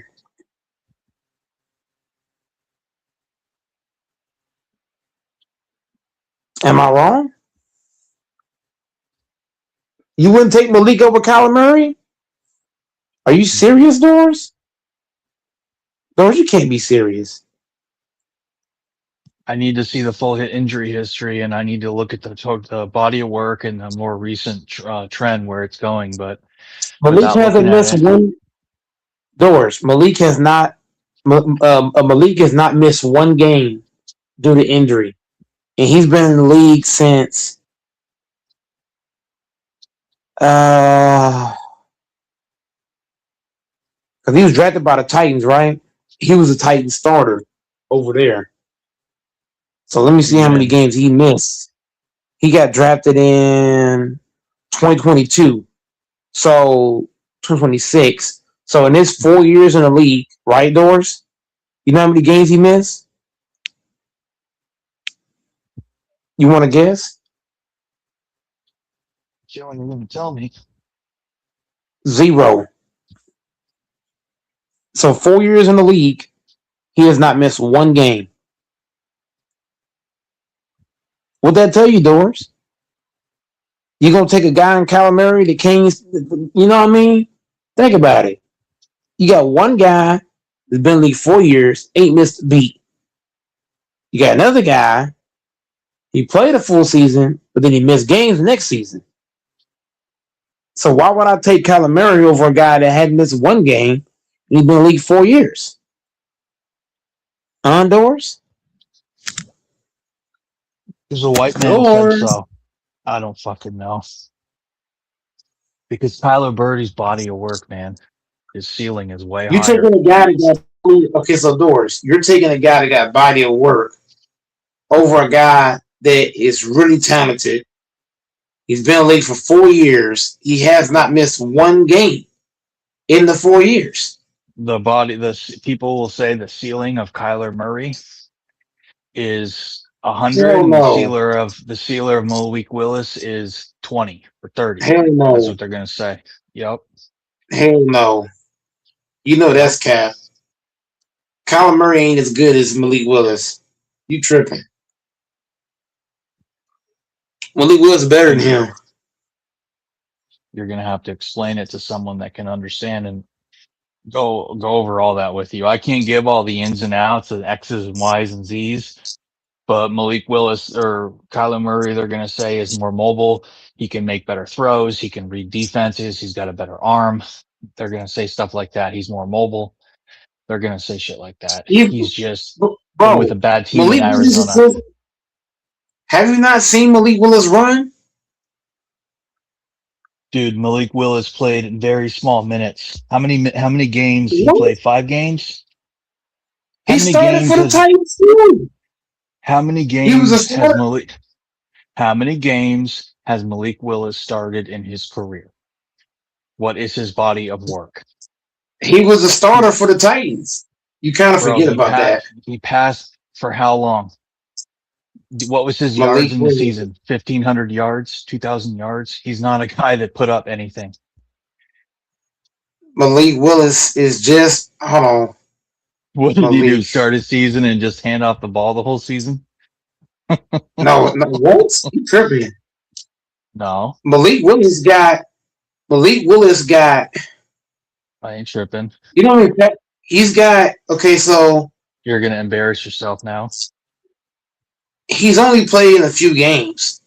But in the few games he's played, you know how many passing yards he got? In all the games he's played total, what, 7,000, 6,000, 8,000? It's going to be small. He's got 5,000? so first off, we got to bring up the fact that his passing completion is better than Kyle Murray. The second thing we got to bring up, his interception to touchdown ratio is better than Kyle Murray. His passer rating is better than Kyle Murray. He has 1,322 passing yards.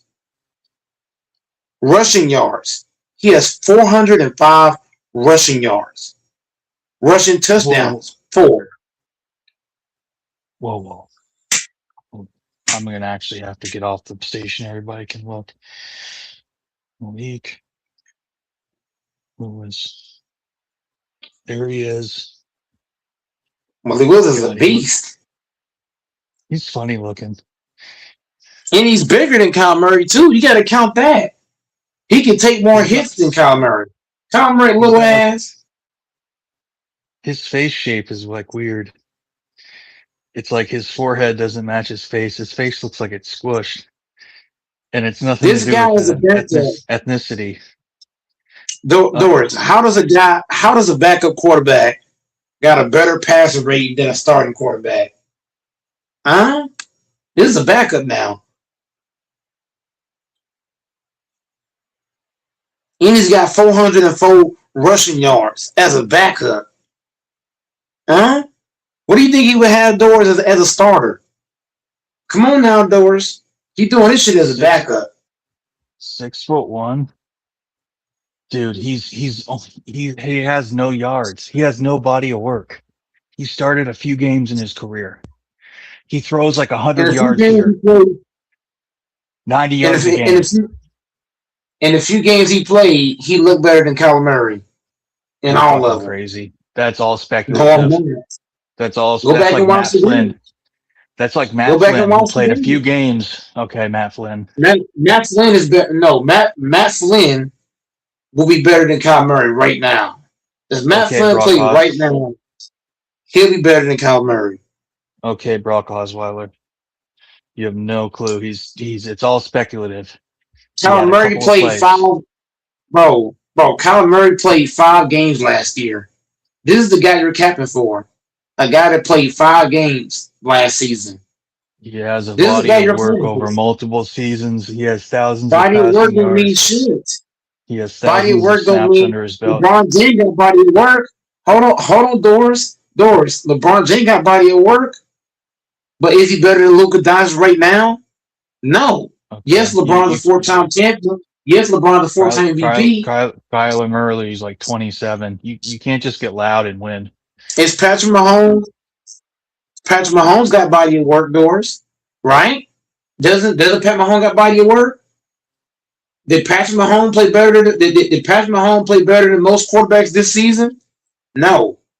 Jordan Love played better than him this season. If Patrick Mahomes would hit the free market, people would give more for him than anyone else. Numbnuts. Bro. No. I'm attacking your body of work argument. That's the argument I'm attacking. I'm attacking your body of work. You're not going to win with anyone. Okay. You said body of work, right? So Lil Wayne got body of work, right? But there's a lot of rappers I think better than Lil Wayne. Lil Wayne is great. He got body of work. Lil Wayne got a lot of shit out. He's been out for a long time. But do I think he's better than Tupac? No. Do I think he's better than Nas? No. Do I think he's better than Rakim? No. I'm just saying. Will Smith got body of work. Come on now, Doris. Don't get cooked now. Will Smith got body of work, but is Will Smith better than fucking Denzel Washington? Fuck no. Denzel smoked that nigga. Yeah, Doris, you can't cook now, Doris. I'll punch you right in the motherfucking stomach. That's why I'm hitting your ass. Right in the motherfucking stomach. Straight to the body. I'm giving you straight body shots, Doris. You don't know what to do. You don't know if you should run left or right, Doris. You don't know. I'm giving you all these damn body shots. You might not get back up, Doris. If I keep hitting you, you might call CPS. But I'm boxing you up right now.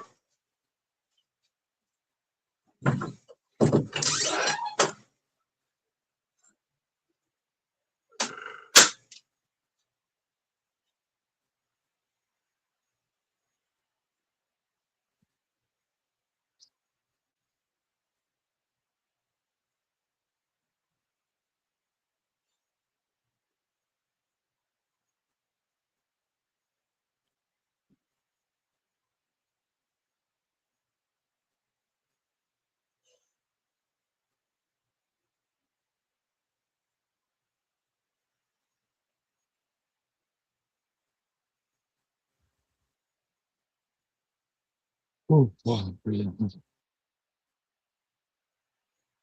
I don't know where he went.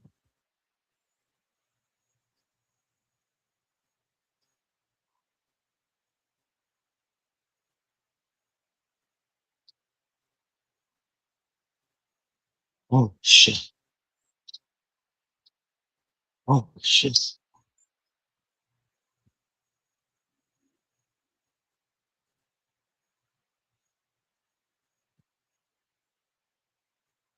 Damn.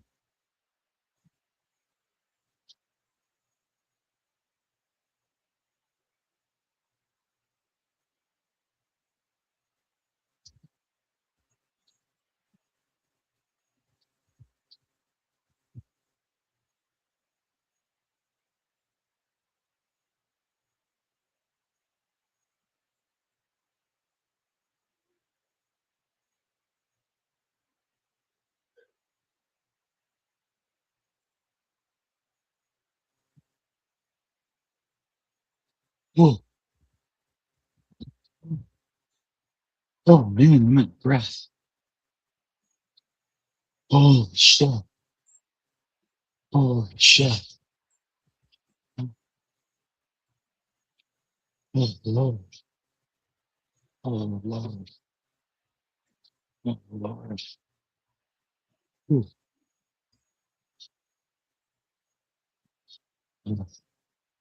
That's when you get exposed, your cardiovascular system.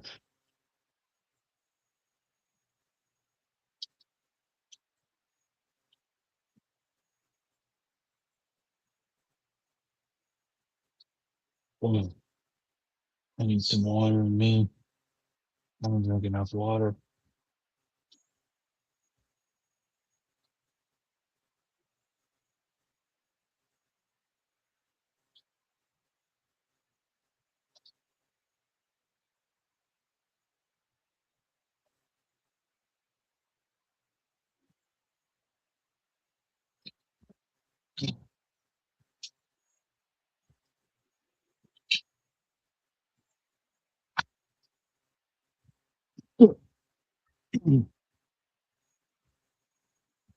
Ah,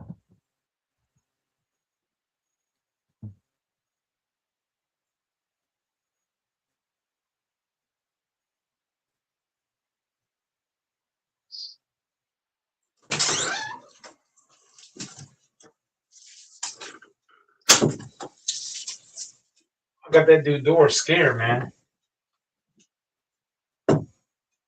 Give Doors all them damn. I ain't gave Doors all them damn body shots.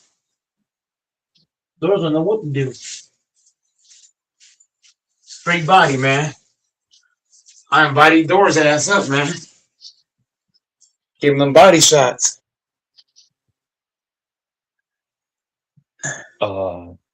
what? Now Doors on the exercise bike acting like he's working out. Really not. Body shots? What the fuck? Yeah, nigga, you heard what I said.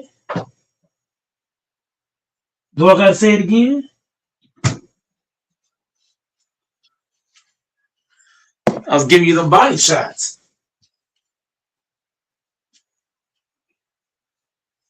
You ain't like that, Doors. Straight to the body. That's how I was doing you, Doors.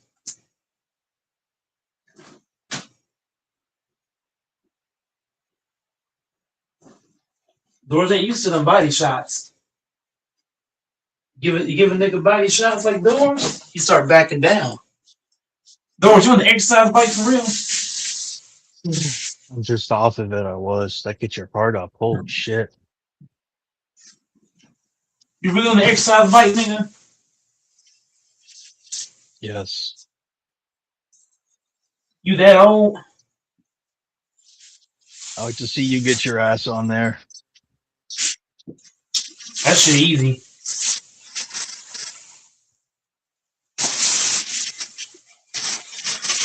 You know the exercise bike is easy, Doors. That ain't hard. You said that like that was hard. Huh, Doors? You're not fun to talk with, Mike. Who's not?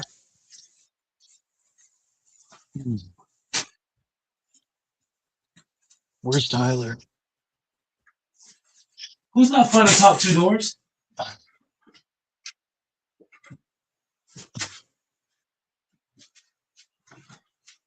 Doors. Who's not fun to talk to? I need Mike Tyson to punch you in your mouth. Me and Mike Tyson is brothers. Well, You say me and Mike Tyson is brothers. You ain't know that? I'm trying to stretch, and you can't get off my dick for a minute. Who? You ain't got no dick. What you mean? You ain't got one. Oh boy, that thoracic back. Yeah, Doors. Where's the Haitian? Yeah, call for help, nigga. Call for help. You get that little fucker on here. He's a I thought Cam was coming. I already thought Cam was coming. I get it. I don't know what the fuck happened.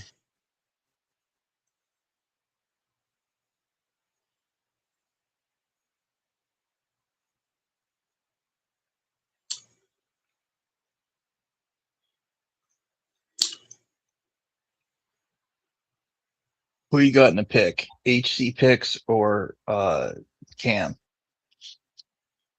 Oh, did you hear that Stephon Diggs coming to the Packers? He got released by the Patriots. He's coming to Green Bay now. Oh. Did you hear Stephon Diggs? Who do I got in the fight? Ask me the question again. HC picks or Cam? Oh, I actually got a feeling HC picks can box and fight and scrap.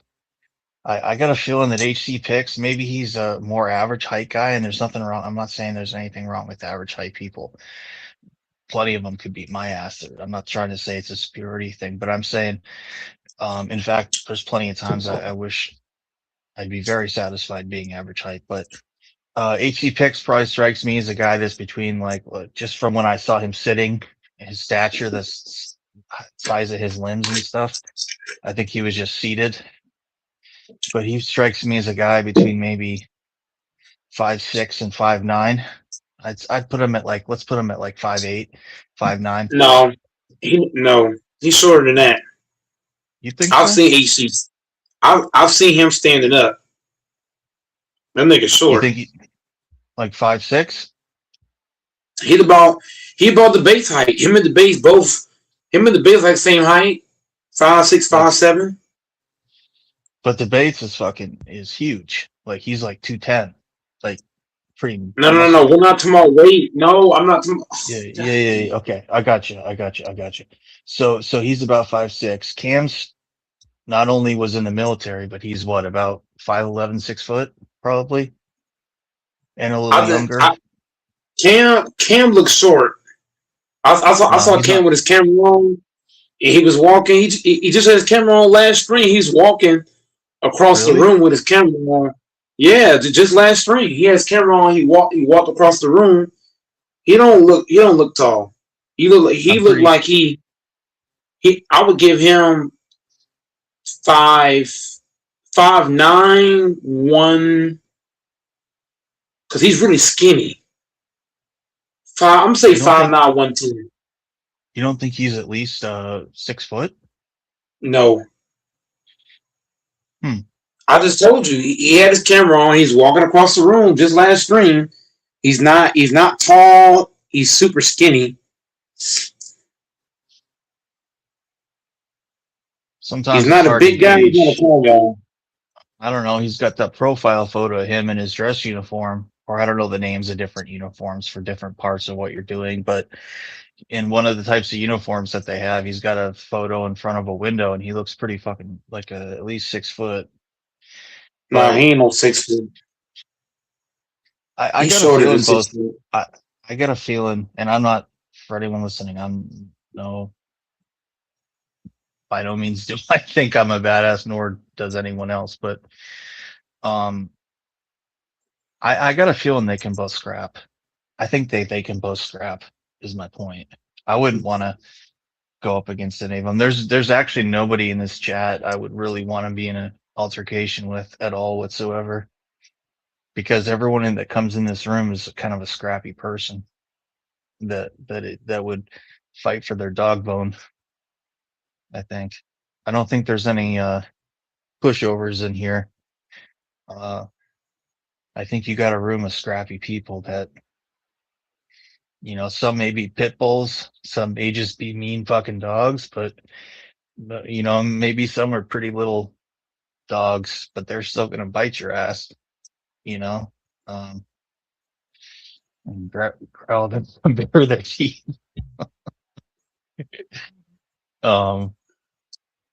You crazy. No, there ain't nobody in here I'd want to pick a fight against. God's honest truth. God's honest truth. Like, you attract people that are scrappy. You attract people in your chat that are scrappy, in your panel, in your following. You attract scrappy. Yeah, I think that's a key thing, a salient thing, is that you attract people gravitate towards you that are kind of, a lot of us are kind of misfits and controversial people, and we're kind of scrappy and we're kind of alternative minded, do it yourself. And, a lot of those types of people, when they're cornered, are just they're vicious little they're, a lot of people like that, they may be skinny and small and like not particularly like intimidating, but they'll bare their teeth and freak out on you in a corner. So there's no one in this chat that I don't want confrontation with anyone. God's honest truth, I don't. I want inner peace, and I like conversations and debate, but I'm not advocating fighting, but I'm saying, and it's sad that you can't talk on the internet now without having to say that stuff, because you don't want someone to say that you were advocating violence or whatever. But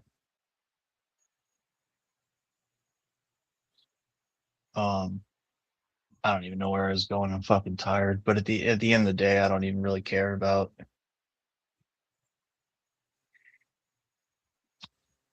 some of this politics stuff. I'm trying to unplug from some of it. And politics is just fuck it all. Man, I don't know why that snaps. I got to get a gait analysis, and I got to get that looked at by someone that knows that foot. The difference between medical experts and fucking the rest is like, What do they call that part of your bone, Doors? That part of your elbow?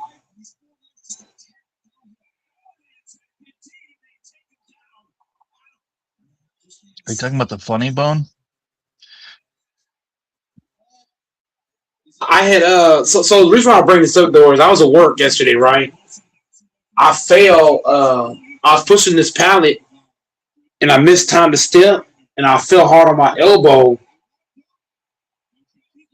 That shit hurt like a motherfucker. Like it's a sting feel. It happened. It happened yesterday around 5:00. Mm-hmm. It's 3 something in the morning, and I'm still feeling it. Like that, nothing is broken because I can still like move it around, but it's a really bad like sting. It's just a contusion or a sting. It's just a stinger or a contusion. It might be a contusion. It might be a contusion because I don't have any scratches. It's probably not even it's probably not even a contusion. When you have a contusion or The bone's bad enough. When a bone's bruised bad enough, it bleeds inside the bone, and it does something called like edema. When there's enough shock or trauma to it, edema. So would you say it's a stinger? It's probably a stinger then. You probably just banged it. I don't even know if it's even a stinger. Maybe just a stinger. Yeah, when you bruise a bone badly, you know. It's definitely a stinger because it hurt. Like whenever I'm like I can move it, but when I do, it's kind of like I can move it, but when I do that, it's a really sharp. It's like a sharp. I don't know if you ever had a sharp pain in a bone before. It's like a sharp pain I feel when I move my arm.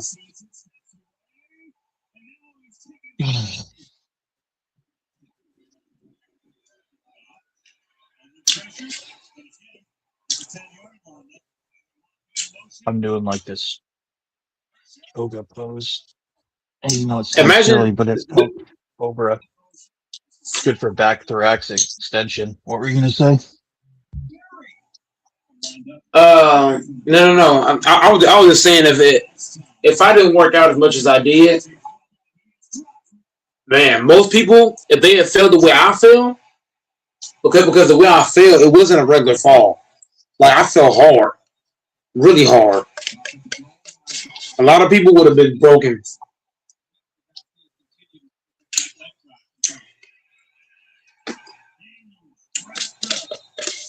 Your body runs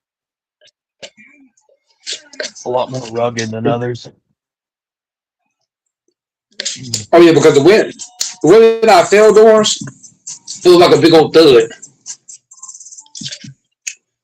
All the customers were like, "What the fuck happened?"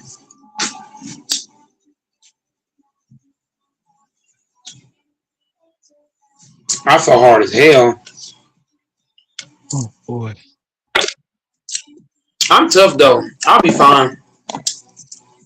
Cam ain't tough, is he? I think he is. To go to the military, you gotta be tough of some sort to go to the military. Just think about it. We're just young and That you ain't just do what easy. you're told. Eh, it ain't No, that black and white. because you gotta think about it. Being told what to do, everybody don't like. Like if you got the balls to go into the military and be told what to do and how to do it, to me, doors that take balls. Because I don't like being told what to do. I don't like that shit. It's not that. Don't take it that. It's not. It's like physical. It's like PE in gym, just a little stricter. No, a little stricter. Get up at 4 a.m. and do the 100 push-ups. You know Yeah, what, then I'll Doris? make it. You know what, Doris? Since you said that shit, I'm gonna do 100 push-ups. Fuck this. I'm gonna do 100 push-ups just because you said that. You've seen too many TV shows. I'm gonna do 100 motherfucking push-ups, nigga. Private File. Private File. If there was a piece of pussy at the top of that rope, you get up there and get it, wouldn't you? Not your ass up there.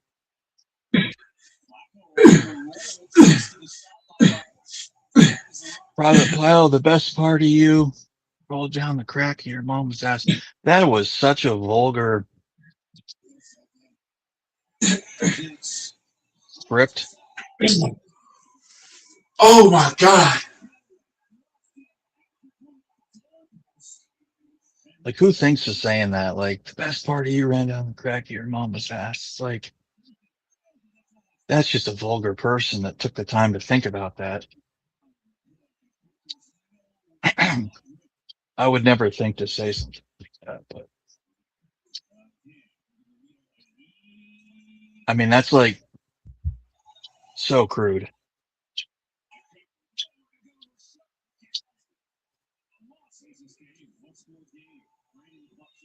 Oh, I gotta start doing that 2 or 3 times a day plus weight training. I decided to quit the job and going in a totally different direction. I'm gonna get back into white collar work, professional work. Tried the blue collar thing for a few months.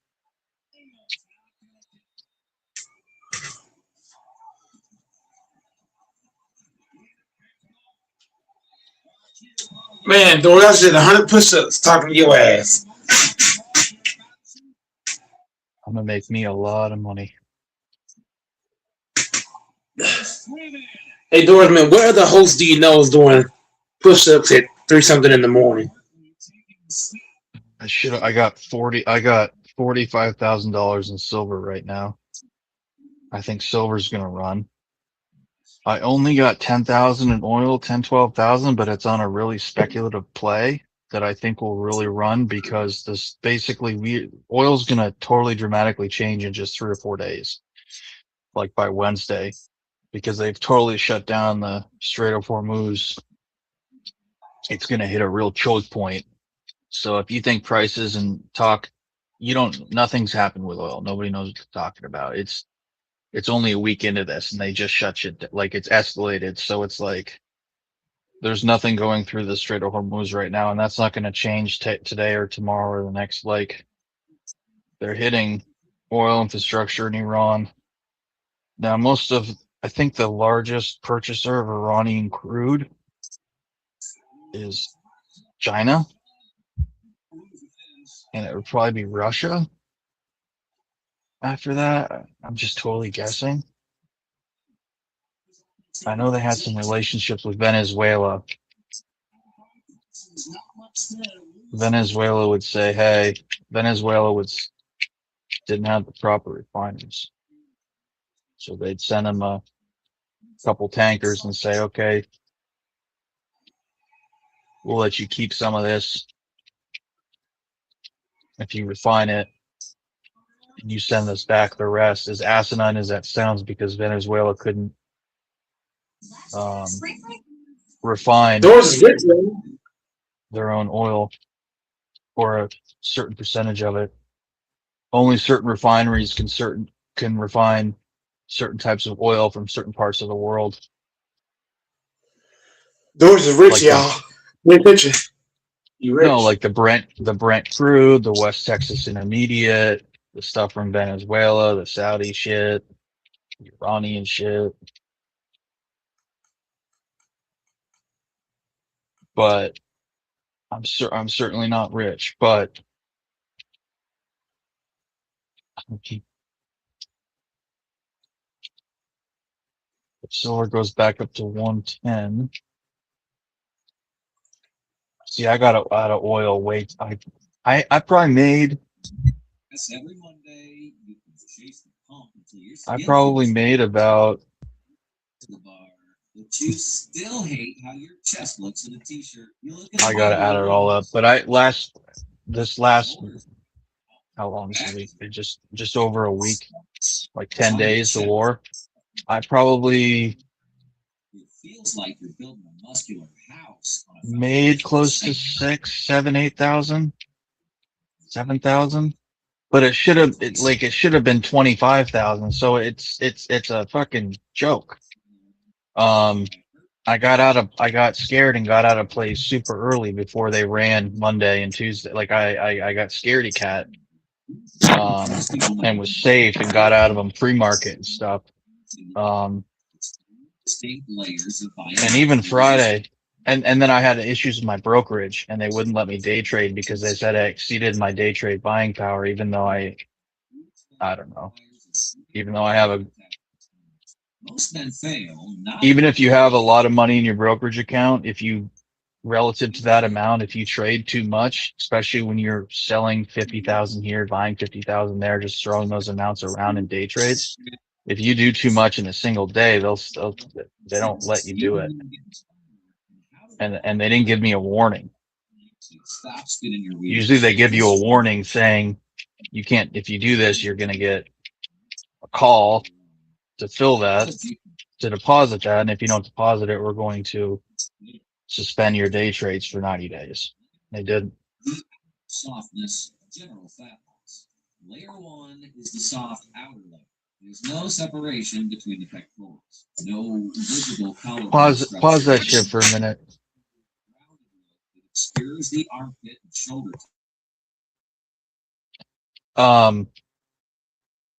So it was definitely, all I'm trying to say, it was definitely a frustrating week because it should have been the week I've been waiting the last 6 weeks for, because I thought the war was going to start 6 weeks ago. Now I did make some money off silver and oil and rare minerals, but it's just, I'm just frustrated at myself because of this error with my brokerage account and because of me being cautious at the wrong times and bold at the wrong times.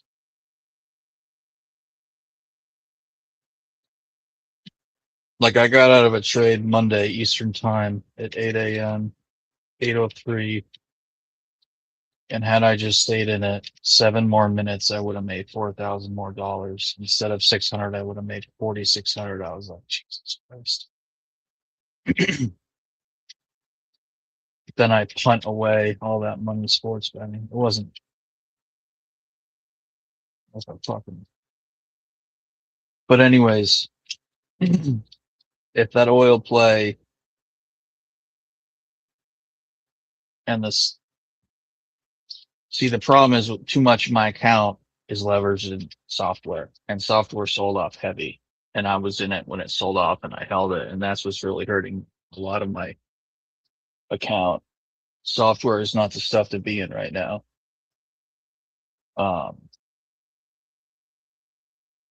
Unless there is some, but the point is everything got trimmed heavily.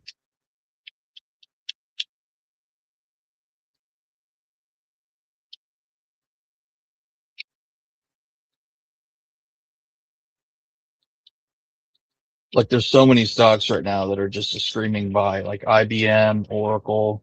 They're all near their 52-week lows. Oracle, you couldn't lose if you bought that right now. IBM. There's a bunch of others. I could list so many, but I don't want to give away like too many things for free. But the point is, all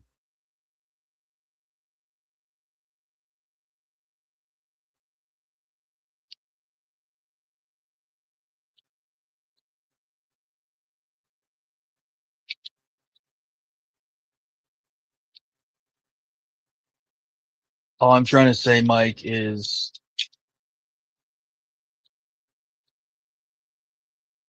it would be very nice if I should have more in it. Too much is in silver, which is a volatile bitch.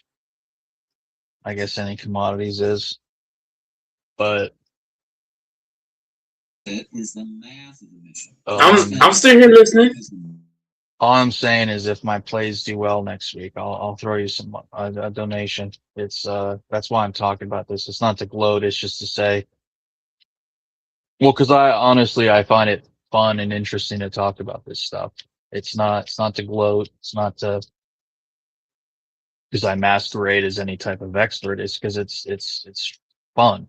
And if you talk to anyone that became extremely wealthy, most of them didn't become wealthy through salaries. Like I'm talking real wealth. They didn't become wealthy through salaries or, they didn't get hundreds of millions or billions of dollars through their salary or um, even typically through real estate. Sometimes real estate, but typically it's through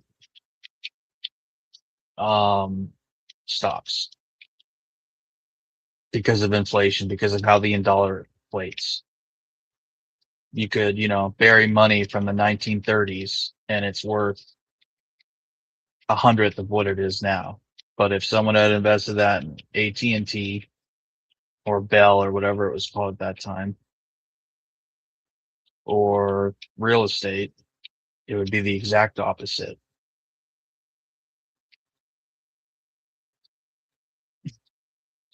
So when you realize that the dollars in your bank account, just hanging dollars there, are actually losing money every single year in your bank account or in your wallet or in a safe somewhere in the ground. And that money in the stock market, even if all you do is dollar cost average and dividend aristocrats or just staples, consumer staples, whatever. And real estate even, but say you don't want to do that. You just invest in the market, even if it's just like the S&P 500 or some sort of ETF or the Nasdaq or something like that. You really just cannot go wrong.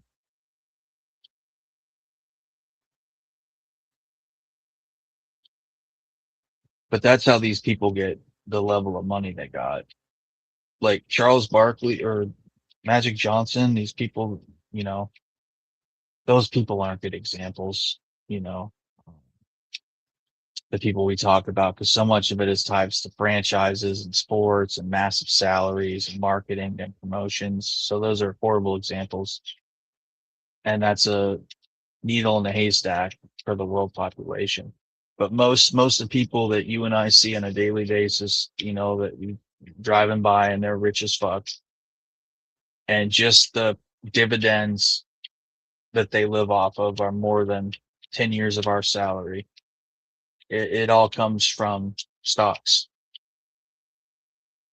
bonds, stocks.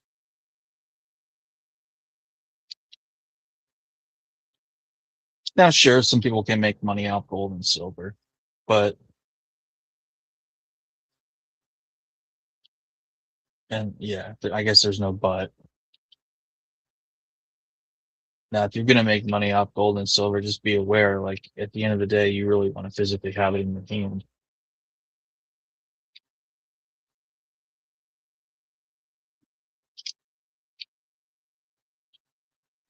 For a plurality of reasons, because of how spot prices work, and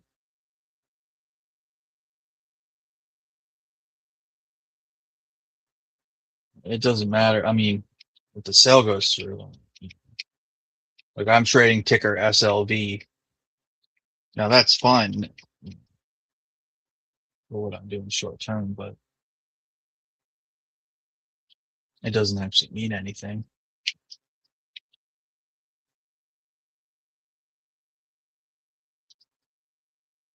Yeah, but if anyone was to look at ticker XLV, SLV, I have like 45,000. What was it at? I think my average, I fucked up on it big time. My average is like 80/50 and it's at like 78 right now. And because of that stupid daytime buying power thing, I couldn't get out when it was at 82 or 83. I had to stay in it. I should have just gotten out of it. Those fucking faggots. I should have just taken it. I don't know what that would have meant the difference of. But they fucked me so hard on that, whatever day that was, Tuesday, Wednesday. Those fucking faggots. But as a result of that, I'm down slightly in SLB. It's a very small amount, but the point is, I don't know how many shares do I have? I should probably have that memorized, but I don't. But I have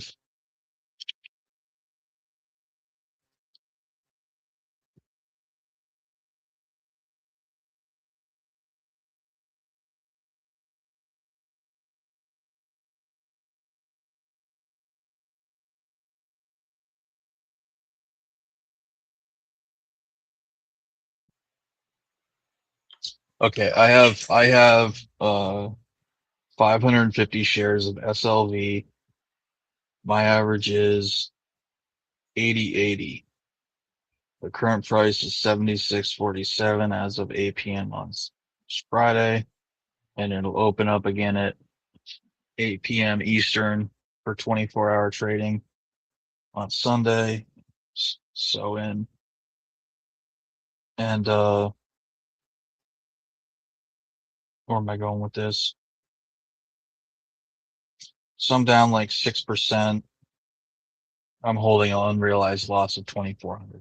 The point was my average cost I would have not only racked out 3K profits easily, these 1,500, but my average would be like 73, and I would ride that up till at least 92 to make 8K going up. Because I think it should hit 92 without much problem by Tuesday. But it's just so volatile. And JP Morgan has such a dominance on manipulating silver.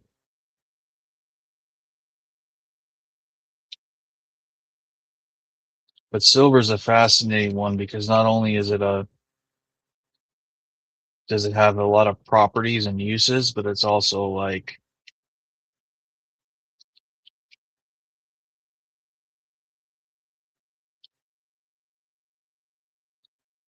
a measure, a store of wealth. Plus, it's also I don't know, finite it is, but it's inelastic. You can't just scale it up really quickly, despite demand.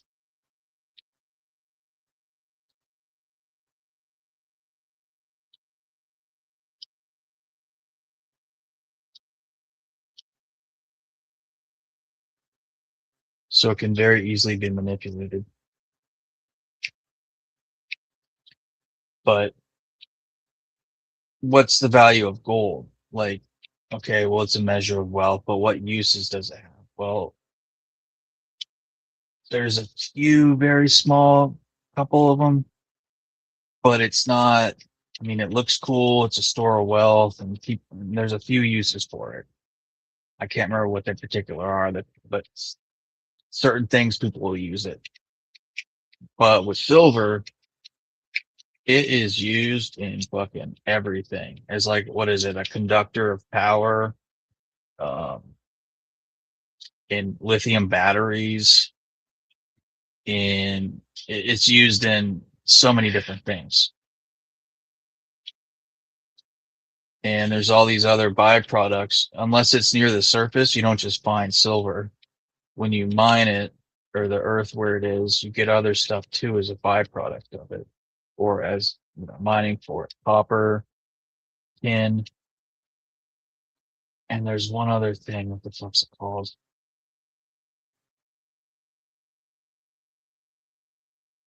Antimony, or am I thinking of something else? But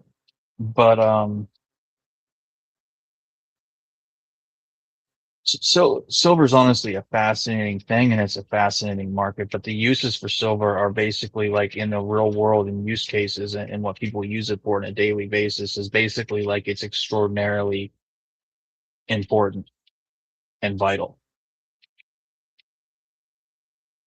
And people have been hoarding it, namely JP Morgan and some others, to where they have such a dominance of it. So like anyone that has it, continue to have it, continue to accumulate it, hold it. If it's held somewhere else, that doesn't mean anything. You have to have it. And I don't even know if I trust having it in a safety secure, what do they call it, a safety deposit box. Like, have it dug in a hole somewhere.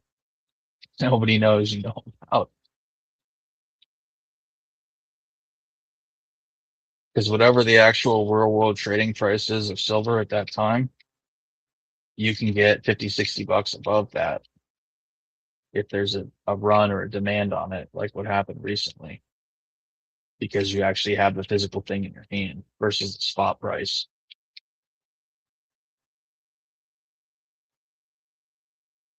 Spot prices and premiums go out the window at that point. So I'm gonna start physically accumulating silver. It's kind of asinine for me to have 42K on a fucking ticker. It's 42K plus holding negative unrealized losses of 2,500. but there's a good chance ticker SLV and my average of 80 and 450 shares or whatever I said I had can go to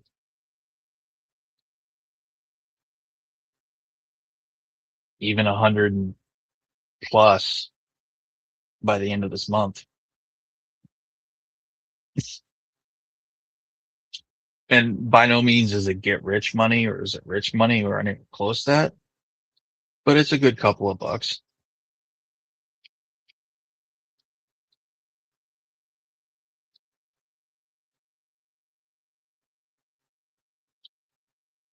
Now, if you're trying to get rich money, options is what you want to do. That's where you can have an $8,000 option and it can have $1.5 million. There are stocks that go up from $2 to Palantir.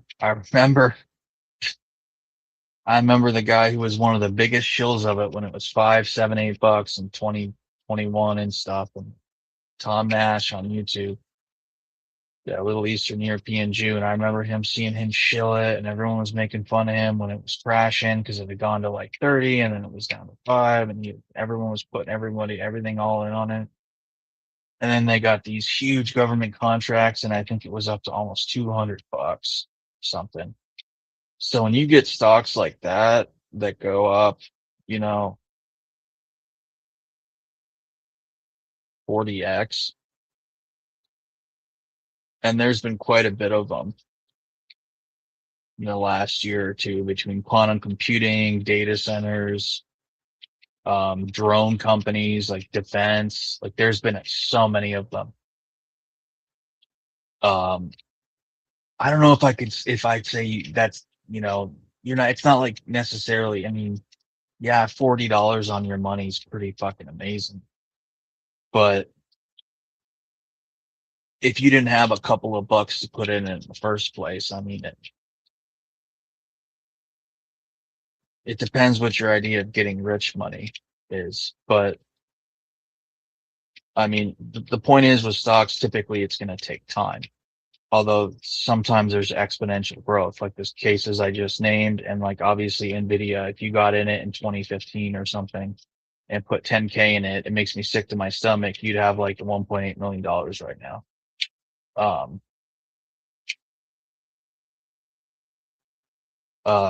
Which is sickening because that's not even necessarily like such an avant-garde thing, or like AMD, or even the ones that I'm really interested in right now, like Marvell and Micron. And anyone who's interested should look at Micron, ticker MU. That's one that went from like, it's a memory play. That didn't take a genius to think of that. And it went from like, what, $50 to, it went from like $50 or $40 to like 400 at 10x or something close to that, maybe even more in less than a year. Absolutely incredible. The quantum computing ones, QTB and a ton of those, they went from like um, uh, $1 to like 20, $30, 40, whatever they went to, all those quantum plays. But those are all, that's all in its infancy, and there's not actually like, they're not actually making money off any of that. It's all spec shit. Like, but still, like, people are, it's, but then there's ones that are just like meme worthy, like ticker NEGG that went from like, $5 to like 200 or 300 this year. And then Martin Shkreli and a bunch of people started shorting it after the meme thing ran off. There's even the IPO of Reddit that went to, think it was as low as what at one point? 10, $20 or something. It went up to over 200. Now, I'm not saying touch any of those with a 10-foot pole at this point, but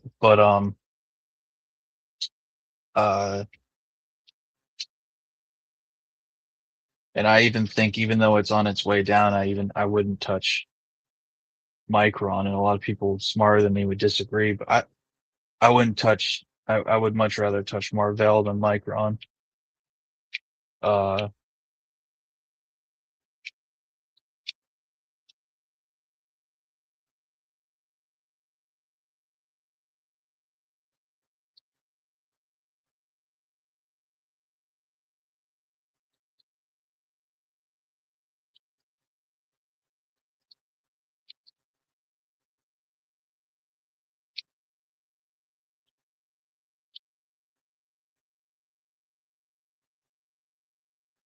Man, there's so many fucking plays out there. Remember fucking GE, how beat down it was and what it's at now. Jesus.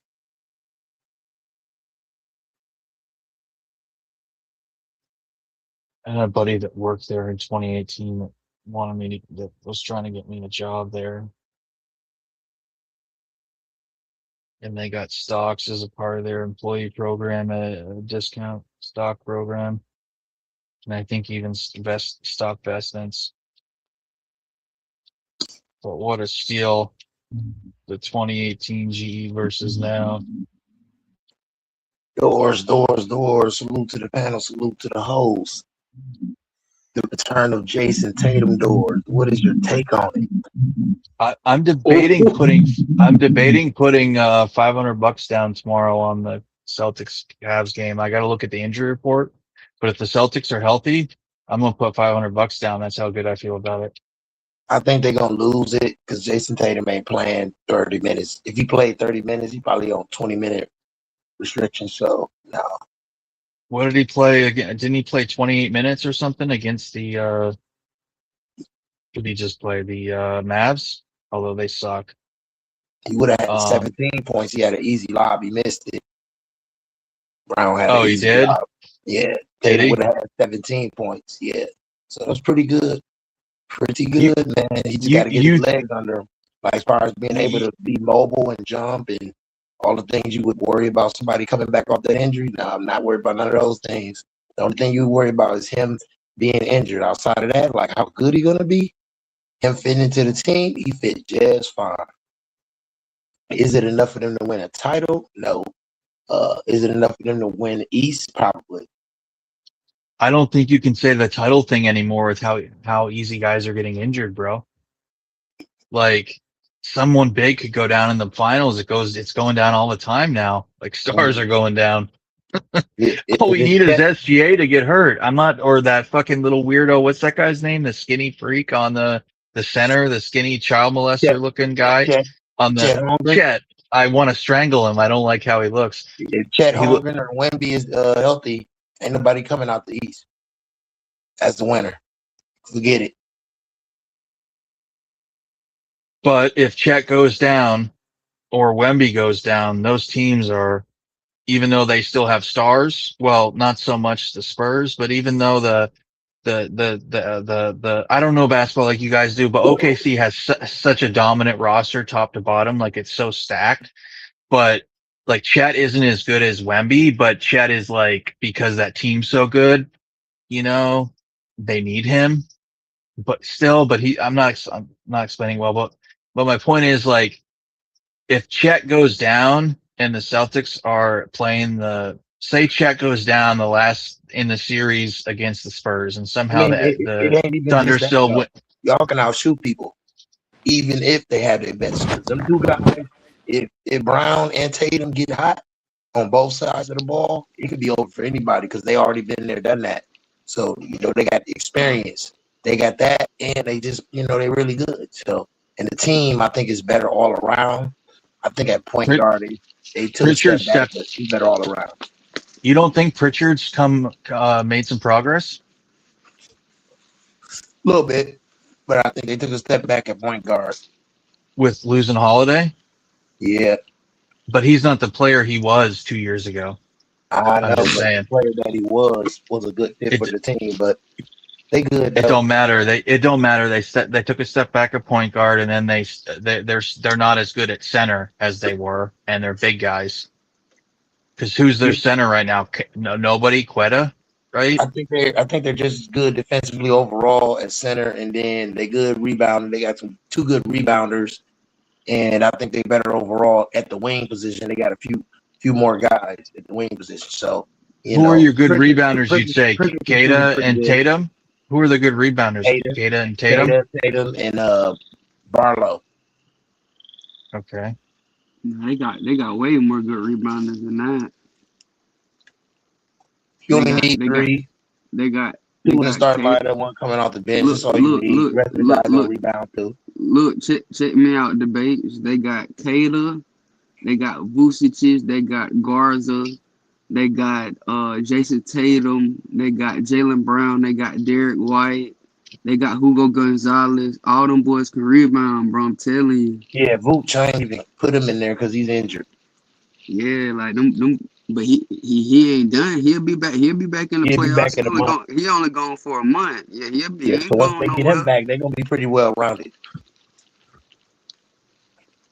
But I don't think that's enough to stop Wemby or Chet. But salute, fellas, salute, man. Yo, you don't think so? You don't think that they could beat Chet or the Spurs? You don't think they could Nope. beat the OKC or the Spurs? Spurs too deep, man. They deep. So we need injuries then. I ain't Okay. gonna lie, bro. I ain't gonna lie. I was thinking about that. I ain't gonna lie. Doors. I was thinking about the Celtics last night. Like when I seen Tatum come back and he was like solid in that first game. I was thinking to myself, I said, "Oh my gosh, but the Celtics might really be a problem." Yeah, after that first bucket went in, he turned into Michael Jordan. Yeah, bro, the Celtics dangerous, bro. I But do it think was we're against dangerous. the Mavs too. We got to see him It against a was real ag- team.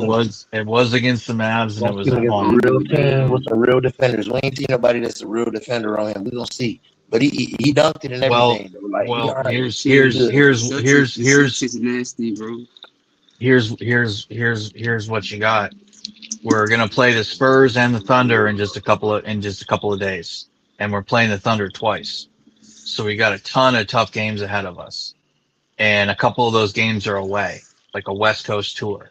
So anyone saying so all the hardest games of the season are ahead of us, Okay. So that and means I if y'all think beat them two teams, that means something. That's a big statement if y'all beat yeah, both of them teams. yeah, yeah, yeah. Like nobody cares about us against the Mavericks. They want to see us against the Spurs. Yeah, what you ask for shall be received. It's about to happen. I think we're still about to play the Lakers and the Warriors. Now the Warriors don't matter anymore. The Lakers still matter. Anything could happen in the West. We don't play Um, y'all no more. We don't play y'all no more this season. okay. But okay. So, but we're gonna play the Thunder twice. We're gonna play the Spurs. Those are big games to showcase what we play like. And I hope everyone plays. I don't hope anyone gets hurt because that's bad for the league. That's been when people get hurt, that's horrible. So I think everyone was happy to see Tatum come back. I think anyone wants to see guys healthy. Like who wants to see the Sixers without Embiid? Who wants to see the Celtics without Tatum? It's bad. It's bad to watch, you know? Don't you think? Nah, facts. Like, um, Facts. and What y'all got? I like, What y'all got oh, on them sorry. Lakers? What y'all got on the Lakers and the Knicks tomorrow? Shit, that's a big game. The Knicks are on a run, aren't they? That's a big game. That's a big game for both teams. Yeah, it is. That's a big game for both teams, and that's a big game for the league too. Where is it? In New York? In LA. Those are the two most valuable franchises, I think, in the NBA. The Knicks and the Lakers. It's either the No, Lakers and the War. I'm just saying as far as playoff implications. Because if you think about it, right now the Knicks are like the third seed, and they're like 2 games behind the Celtics. We're the 6th seed, but we're like a game behind damn near the Denver Nuggets, Knicks the is Rockets. deadly. And listen. You're not listening. We're damn near a game behind the Nuggets, the Rockets, and the Timberwolves all together. We're right there with all them teams. So a win tomorrow by either team do a lot for both teams, and a loss could too.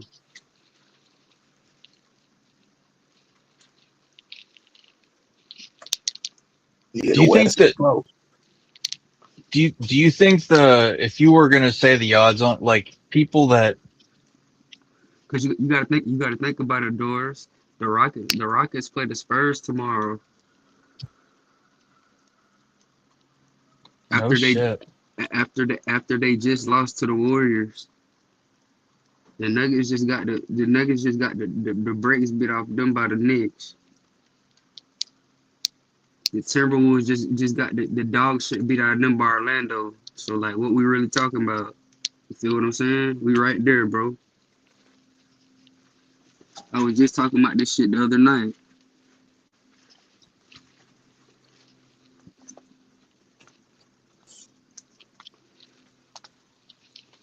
So shit, I feel like this tomorrow, like the tomorrow's game is I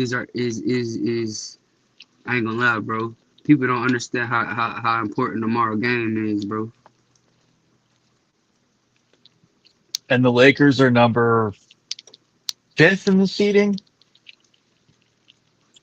and the Yeah, Knicks are just not. third. Wait, wait, The wait, Knicks are wait basically a tied minute. with the Celtics almost. Wait a minute, Doors. Yeah, I think just the not Knicks as are a good. game behind the Celtics. Wait a minute, Doors. Yeah, just not as good as any of the teams ahead of the Lakers. Let's keep it tall. What that mean, bro?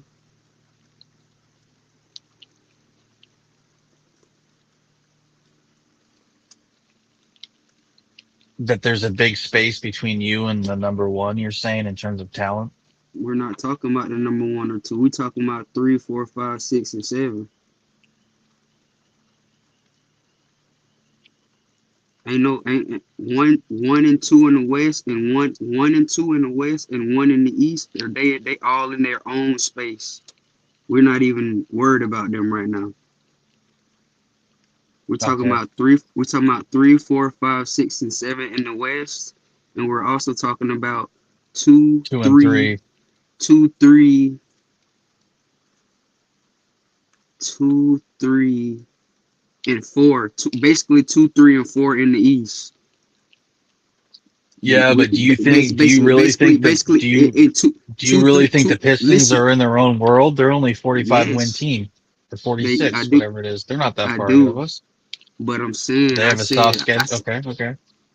they're not really that far ahead of y'all, but they still got about 5 games on y'all in the loss column. Yeah, and there's only You know what I'm saying? You know what I'm what, eight, saying? 18. Yeah, there's only how So many? Hold on. How many games are left? 20 games, 18 games. It's We're yeah, getting only a pretty two. thin, right? It's only a 2 or 3 game difference between the 3rd spot and the 6th spot. The Lakers and the Rockets, and the Timberwolves and the Nuggets between those. So yeah, that's what I'm the saying. Lakers could So easily go to 3. Damn. easy, easy. Like Yep. I said, this game, like this could be like this is not another space where we want to take a loss, like where we're really like we really feel like we kind of right there. Like this is not the this is not the time like when we had ample amount of times to get the 2nd seed, the 3rd seed, and we lost to the Spurs, lost to the Celtics and shit like that. When we had times to climb, this is another opportunity for us to climb the ladder. So let So me ask you this: this game right here could I'm trying to tell you like when Mike gets frustrated with the Lakers and says this team has no defense, we lost Anthony Edwards. I guess said his name wrong. We lost Anthony Davis.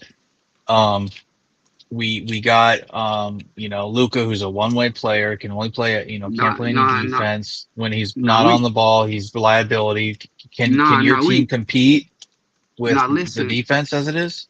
nah we still got struggles, but what I'm saying is that like This shit ain't all how people make it out to be. Not in my eyes.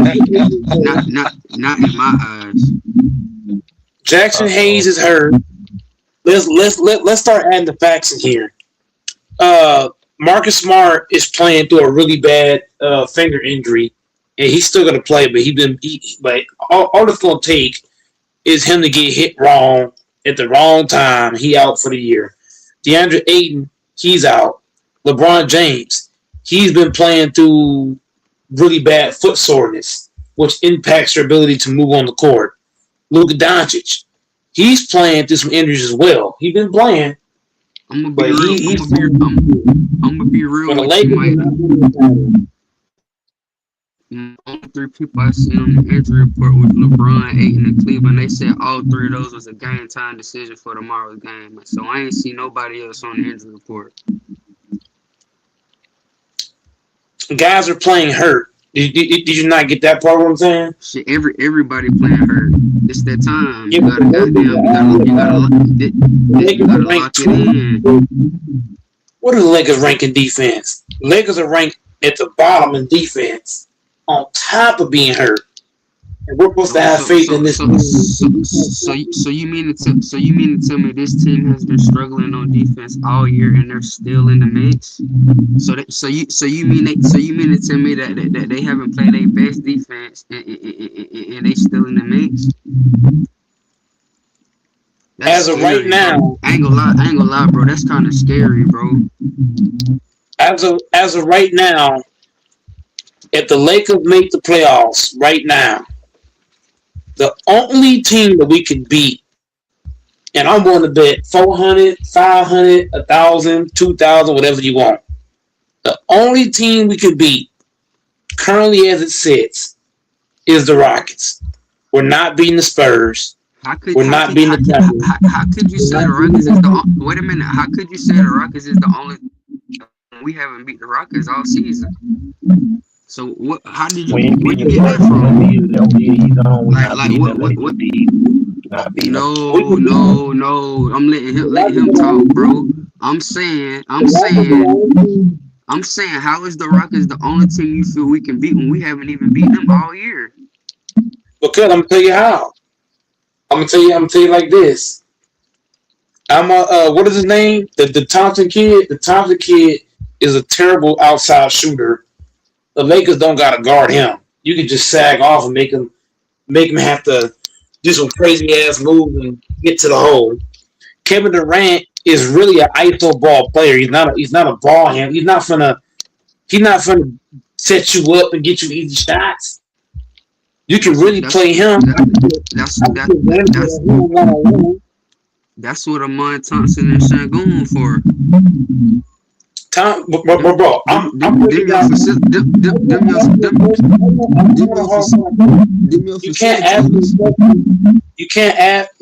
you can't ask me a question and then as soon as I start talking, you jump the line.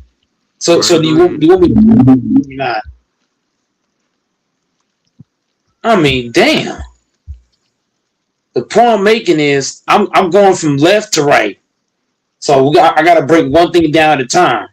You jump straight left to right. I'm trying to go right the other side to the right. What I'm saying is this. Come on with it, bro. What I'm saying is this. You can guard Durant one-on-one. Let him get his points. I'm not letting Shepard get off. Bro, I'm telling you, bro, the fucking Rockets are full. They're the only team that I'm not afraid of.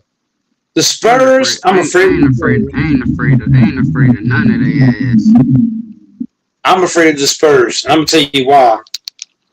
The Spurs got a lot of motherfuckers. It's gonna piss off Luka Doncic. And Luka, like I told you last night, the motherfucker got a temper. He don't know how to keep his control. What's gonna happen if we playing the Spurs and fucking Castle got his hands on Luka? You know how Luka is when niggas got their hands on him. He gonna start crying and shit, talking about foul and all the other shit, and then giving up layups on the other end. So I'm just saying, bro. You always talk about hypothetical shit, though. It's not hypothetical. He's a physical player. He put his hands on you. He's aggressive. He own you. He in your chest. He in your jersey. Luka don't like that. He don't. Start crying. The ref not giving him the phone. They not. Figure it out. He'll figure it out. Figure it out. He not. I'm telling you. Luka's the kind of guy, when you get physical with him, he quit. He quits. Oh yeah.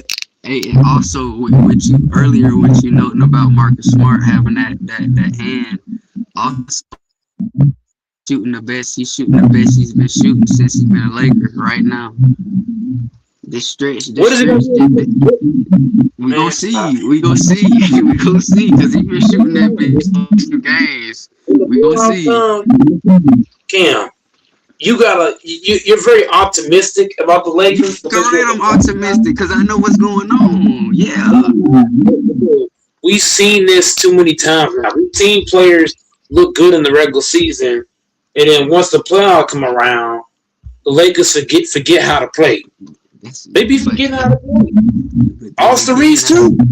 It's a different time, bro. That's another hypothetical. No, it's not, because Redick is not a coach that's able to get guys to get into the next year. This is second year. Excuses, bro. There's no excuses to come out here. That ain't no excuse. I'm saying this is second year. Shit. Did he not have a whole off? He only had 1 season. Did he not have the whole, bro?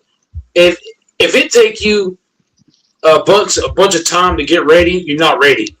Reddit needs to be able to get players to do what he needs them to do. If he can't do that, this team is fucked. I don't care if Luka. It don't matter. We're gonna be no, we not. Because Hachimura gonna have he gonna have games in the playoff where he gonna have 0. Luke Kennard gonna come up with 0. You always talk about bad shit, bro. You don't even know what these folks gonna do. That's old, bro. Happened 6 years in a row, bro. Until the Lakers show me otherwise, we gotta stop the bullshit. Until the Lakers, that ain't no bullshit, bro. People have optimism about their team, bro. Sick of the bullshit, Cam. What I always don't want to hear no bullshit. Stop the bullshit, bro. Stop the bullshit. We'll see what we at tomorrow. That's all we gotta say. We'll just see what we at tomorrow. Regular season, the last 6 seasons, the Lakers have been great in the regular season. When the playoffs come around, these motherfuckers, the only niggas that's gonna show up is Luka and LeBron. Luka gonna have 40 a game and fucking 5 and 5. LeBron gonna have 20 and fucking 8. The rest of these niggas ain't gonna do shit. Reed's gonna have like 2 points. Hachimura gonna have like 0. Vanderbilt gonna give you nothing. Jackson Hayes gonna crumble. I'm telling you, bro. All these niggas you believe, I'm telling you. That shit ain't gonna happen. It's gonna happen. Marcus Smart gonna be out there shooting bricks. A whole bunch of them. All back to back. We gonna see them. We gonna see tomorrow. We gonna see tomorrow at crypto. Bro. I just told you, bro. What? I'm not worried about. I am not worried about regular season. The fucking Lakers. I'm worried about it all because you gotta crawl before you fucking walk. Shit, I'm worried about it all. Bro, Laker fans are kind of like Cowboy fans. Cowboy fans know they ain't gonna win. That's Laker fans. I'm my mama. Laker fans like Cowboy fans. Nigga get mad because motherfuckers don't feel how he feel with all that negative shit. You can't get mad, bro. And you sit here and dick ride the Lakers, and you know they fucking suck. You ain't gonna say it till it happens. I said we'll see tomorrow. When the Lakers get beat in the first round, your ass better be on this panel, or I'm flying to Georgia. I don't give a fuck. I will come here and come at your motherfucking house. This man talking about the Lakers getting beat in the first round. Bro, I'm telling you, when the Lakers get beat in the first, second round, I'm coming to see you, Cam. Your ass better be on this. Bro. I ain't gonna lie. It's only one motherfucker I know kept it real about the Lakers, bro, and that's Ramona Shelburne. I'm fucking with her. Cause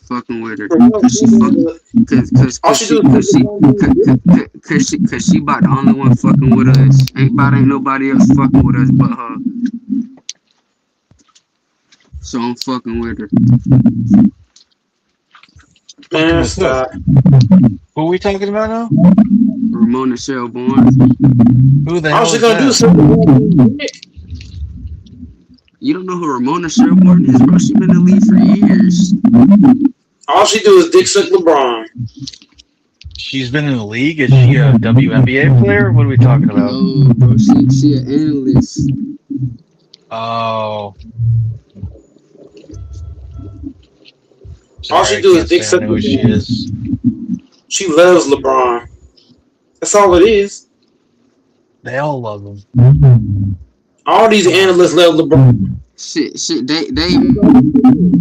Dave Miniman been covering LeBron for damn near years. Shit, he ain't necessarily counting them out, but they ain't riding with LeBron like that, bro.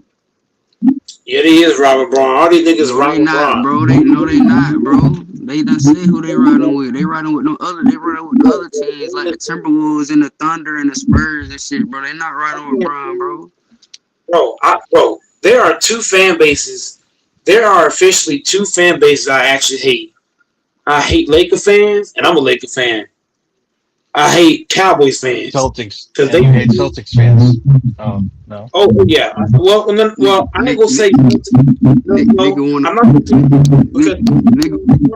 motherfuckers to feel miserable. Man, nobody ain't want to feel miserable, bro. I thought you hate Bears fans.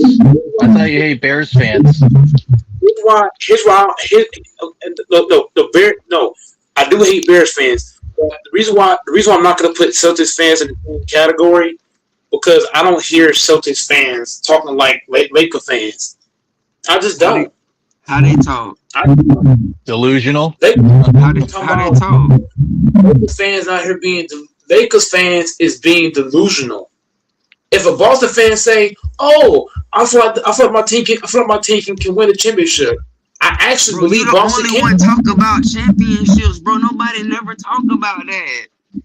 When you watch, nobody bro, never talk about championships, bro. That be you. Cam, I am done talking to you. You're the delusional one, bro. You're delusional. That is kind of true. Just focus on getting to the playoffs. He is kind of true. Focus on getting to the playoffs and just going on a run. Bro, you be with all that delusional shit, bro. Trying to you do that damn reverse psychology shit, bro. You don't be fooling nobody, bro. Cam, you can't keep over talking me, bro. Trying to make it seem like you don't fuck with your team, nigga. You know you fuck with your team, nigga. You can't keep over talking me, bro. On some real shit. Listen, that shit you be saying, the shit that you be saying don't even really be making sense. Take your ass on the bed. Take your ass on the bed with the weak ass shit, bro. I don't want to hear that. I ain't even gonna do that. I ain't even gonna do that with you, bro. I'm just ready for the next game tomorrow. Once again, bro, I'm tired of hearing delusion. I'm sick of it. I'm fucking sick of it. Motherfuckers can't be ready to watch their team play. Like, he get mad, motherfuckers be ready to watch their team play and shit like that. Like, that shit crazy. We get a delusion. That's what I'm tired of. Lakers fans are fucking retards. They are. They're a bunch of retards. No, they just expect greatness from their team. They are retards. Anybody who believes in this team, you're a fucking retard. I'm a Lakers fan, but I'm not gonna be delusional and act like this team is legit when they not. This team is pre-K. It's 20 games left. Can they prove? Can they prove this it? Team?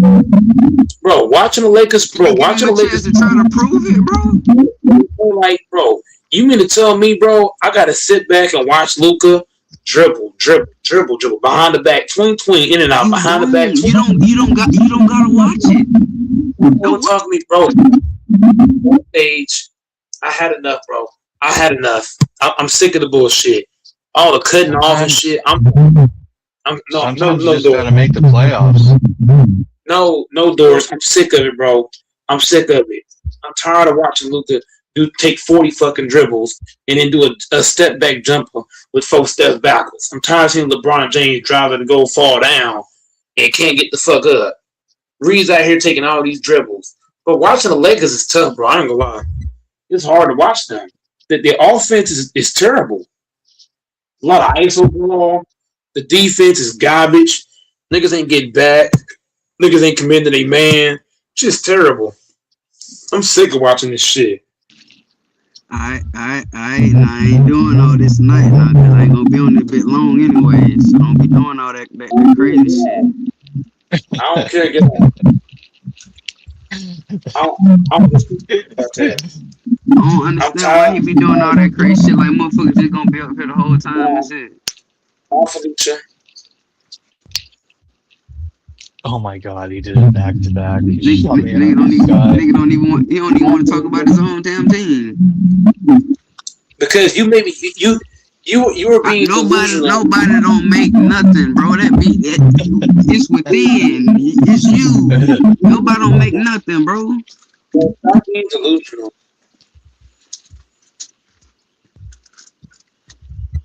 Delusional because I'm ready to see my team play good teams and see what we can do against good teams. That's delusional.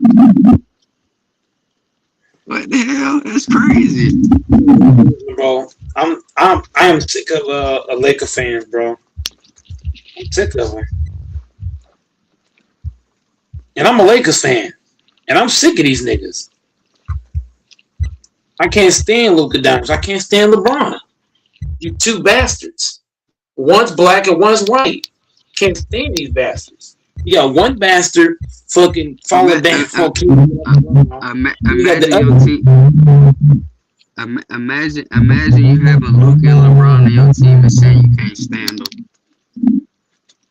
Like that shit don't even sound right. Luka's basketball is so fucking lame. Dribble. You mean to tell me that's all Luka? But bro, Luka is like Allen Iverson. A whole lot of dribbling. I can't watch that bullshit. I'm sorry, bro. That's terrible basketball. So wait a minute, man. Let me spark my damn joint, man. I'm finna ask your ass something. I gotta watch Luka take 30 fucking dribbles every fucking play. Oh, look, I'll be right back. Doing that weak ass step back. Or that weak ass little float shit he do. Fuck out of here. Luka ain't better than Dirk Nowitzki on my mama. I'm taking dirt over this nigga. I ain't fucking playing. Dirk better than this nigga. Luka, I see why the Mavs traded Luka Doncic. I see why they traded him now, Doris. Now I see why they traded his ass. They tired of seeing that shit too. They tired of watching him take 40 dribbles. Jacking up shots and shit. It's just terrible. Nigga just be jacking shit up. He don't give a fuck. Luka don't give a fuck. He think he fucking Kobe, this bitch. He think he fucking Jordan. Shit's terrible. Can't guard a parked car. Luka couldn't guard me one-on-one. I ain't gonna lie. He couldn't fuck with me one-on-one. I'll blow by his dumb ass. Nigga slow as fuck. Can't guard nobody. Want to take 40 fucking dribbles. Just to get one shot. That's terrible. While the other team, they getting easy shots.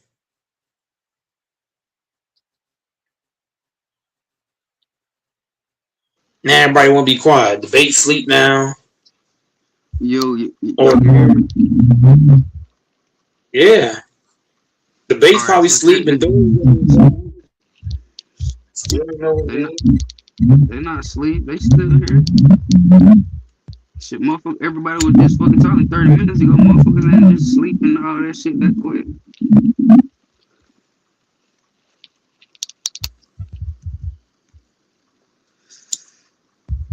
That got passionate fast. Holy shit. You just gotta play better defense and rebound. That's it. That's it, bro. Like this shit, a lot of this shit be effort, bro. Like that's why I say like a lot of this shit be effort. Luka gotta stop dribbling the damn ball debates. He gotta stop pounding the rock like that. It's terrible. Get that motherfucker up. If I was Luka's coach, I would tell the motherfucker, you get 5 dribbles max. You get 5 motherfucking dribbles max, bitch.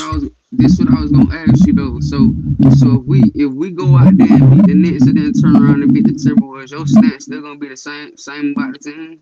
Like that, like them us beating them not gonna be even though we already beat the Timberwolves twice this year, us beating them not gonna mean nothing to you. It's only 2 games. That ain't shit. But still though, bro, that's improvement. That's Bro, 2 improvement games. though, bro. We got to do more than that. That's improvement though. We got to do more to win 2 games, sir.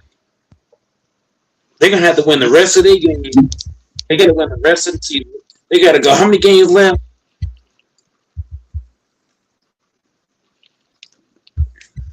For me to have some kind of faith in this team, they got to win out.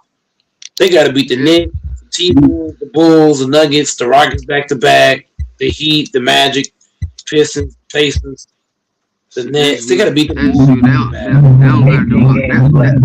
They don't gotta do all that. That's you though. They don't gotta do all that. Just all back to back. We got to be part of it all back to back. I ain't fucking playing. There's no reason why you can't. There's no reason why you can't at least. There's no way how you telling me you shouldn't be able to beat the Knicks, the T-Wolves, the Bulls, the Nuggets, the Rockets back to back. I'm just saying, bro. You should be able to go on a 6-4 run. At least. At least give me 6 in a row. You were here talking about 2 in a row. 2 in a row, my ass. I ain't said that. I ain't trying to put a spur around.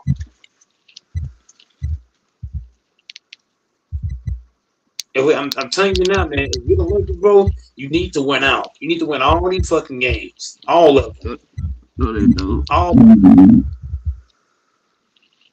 You gotta win a lot 2 games. They don't gotta win That's all. Yeah, I heard this. Yeah, I hear this shit. Somebody always win 2 games. But win all the games. Win them all. Get them all. Get them all. Nah, they don't gotta win them all for me to feel like they're a contender. Yeah, they do gotta win them all.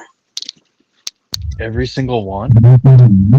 They need to win all these bitches. They need to send a message. They need to show the NBA we run this shit.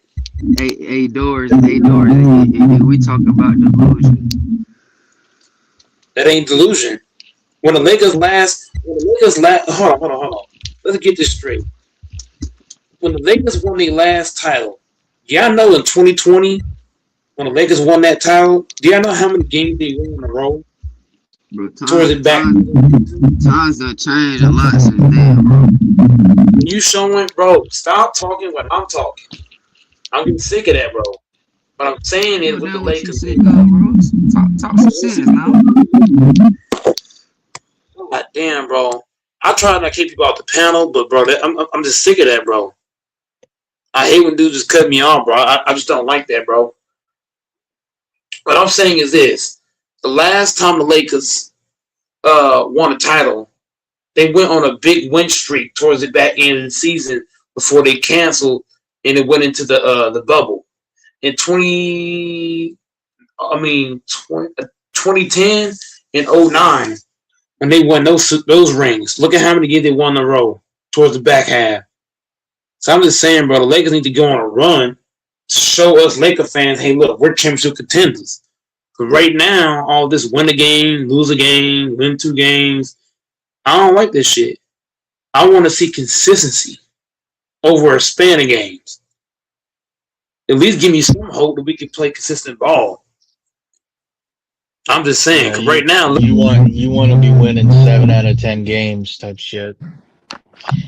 Yeah. You don't want to lose 4 games in a row like you did or whatever. 3 out of 4. You had a bad run there.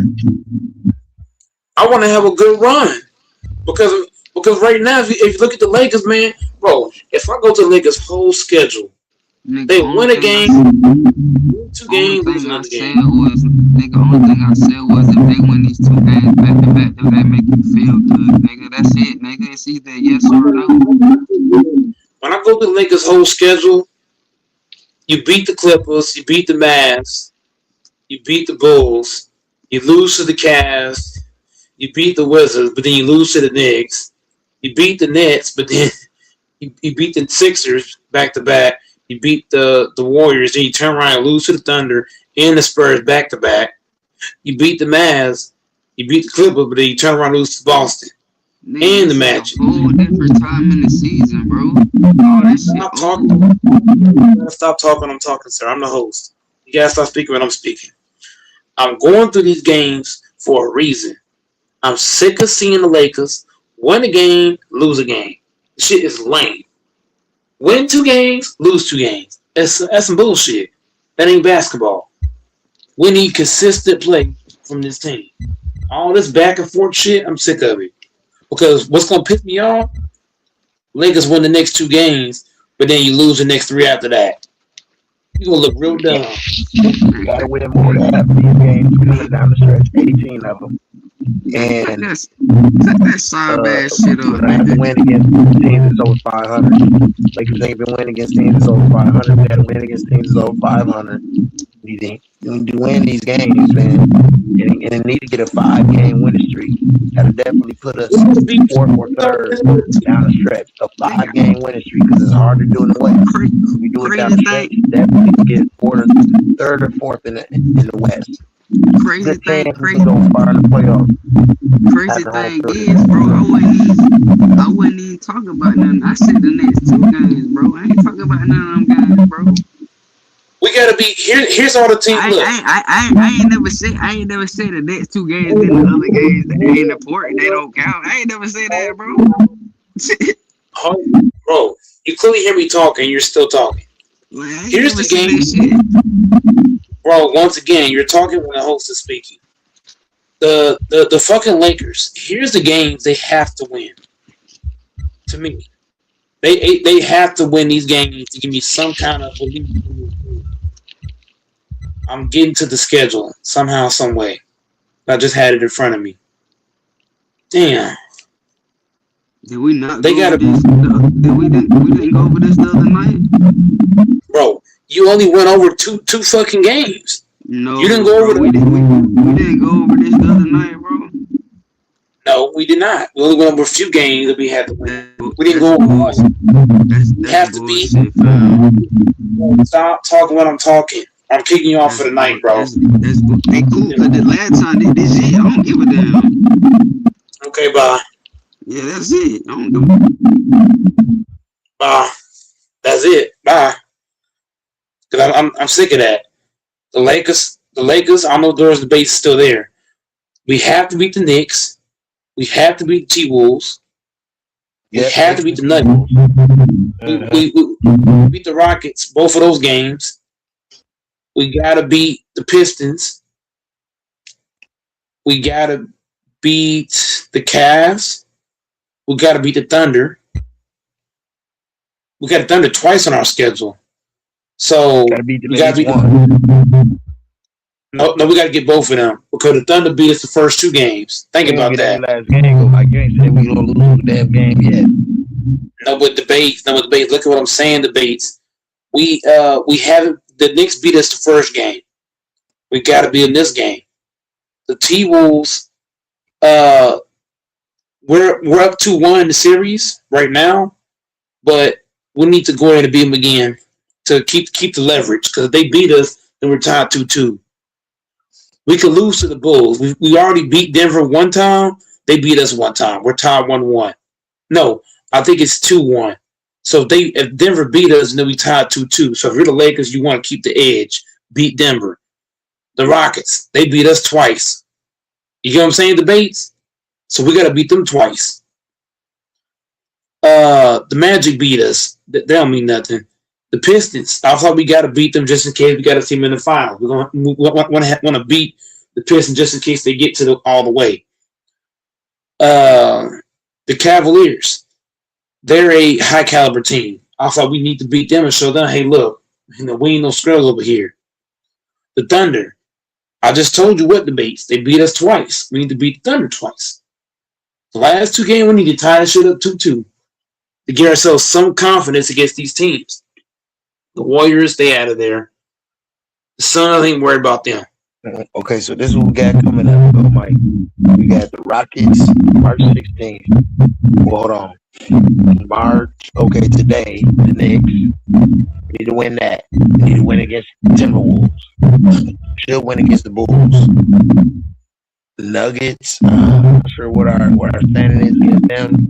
That don't matter. We need to win against the Rockets. We need to split those, at least split that. We need to take the Heat, Magic, Pistons, Pacers. We should take all those games. Nets, Wizards. We should go on a good run. And maybe the Cavs can get how we might lose to them or win against them and have a good run. And then we got the Thunder. It's gonna be a tough game, bro. We might lose one of them games. We got the Thunder and the Mavs. We got the Thunder twice and the Mavs in between. We lose one of those. Warriors, we should win that. Suns, they injured, we should win that. And then the Jazz, the end of the season, April 12th, we should win that. We should be really good in the standings. At least third. I think we're going to be at least third in the standings when the season is done and we healthy based on the schedule. We should be at least third in the standings. We're going to go on like at least a 5-game win streak. Remember I told you that. We healthy, we're going on at least a 5-game win streak. Coming down the stretch. We went into the last 3 games, Warriors, Suns, and Jazz. If we don't start our starters, if we have play our starters for at least half of the game, we're gonna win the last 3 games down the stretch, right there. So, yep, we'll be just fine.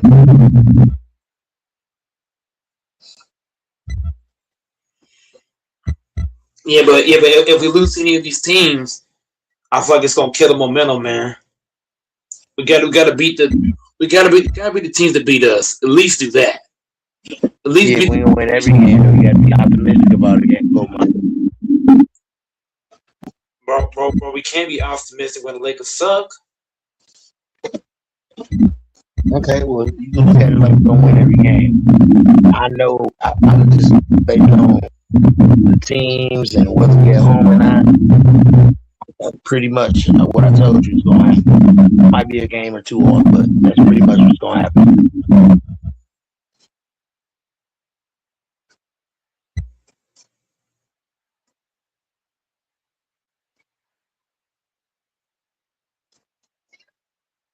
So we got that stretch. We got the Heat, the Magic, the Pistons, Pacers, Nets, Wizards, and Cavs. We can win those games. One, and especially we start off with a good win against the Rockets. 1, 2, 3, 4, 5, 6, 7. We're going to 6-game win streak. Definitely possible. And then a 3-game win streak towards the end of the season. Definitely can put us third in the West. Be right behind the Spurs and the Thunder. Watch. Right behind them. That's pretty much what the Lakers said. I don't know why everybody think the Rockets, Timberwolves, the Nuggets. No, it's the Lakers. Right behind the Thunder and the Spurs. And when the end of the season comes, y'all gonna see. The Rockets is bottle Rockets. And I don't think the Thunder even hitting like that no more. They more like the Lightning more than the Thunder. So we about to see though. We about to see.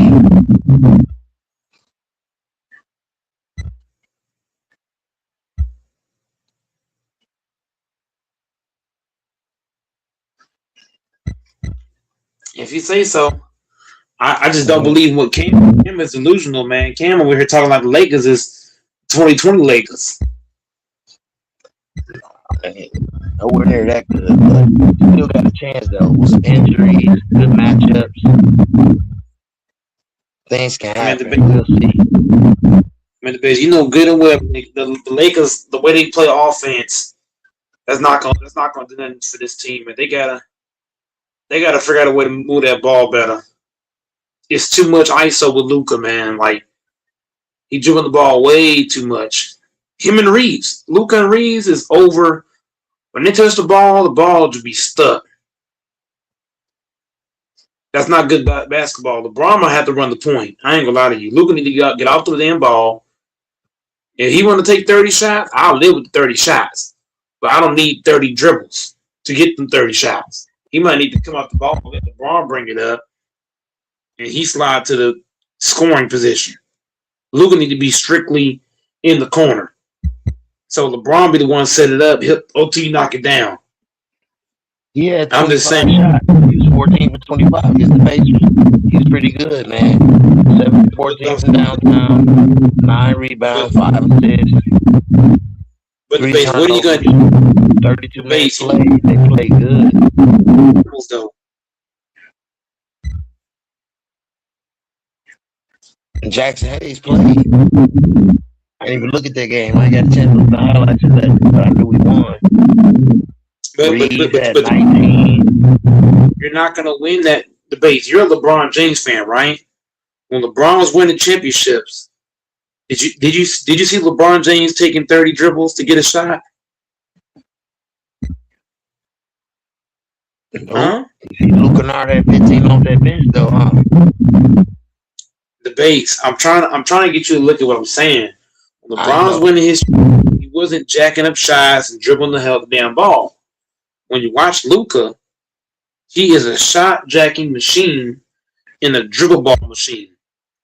That's not going to work in the playoffs debates. When you get to the playoffs, you can't play that way.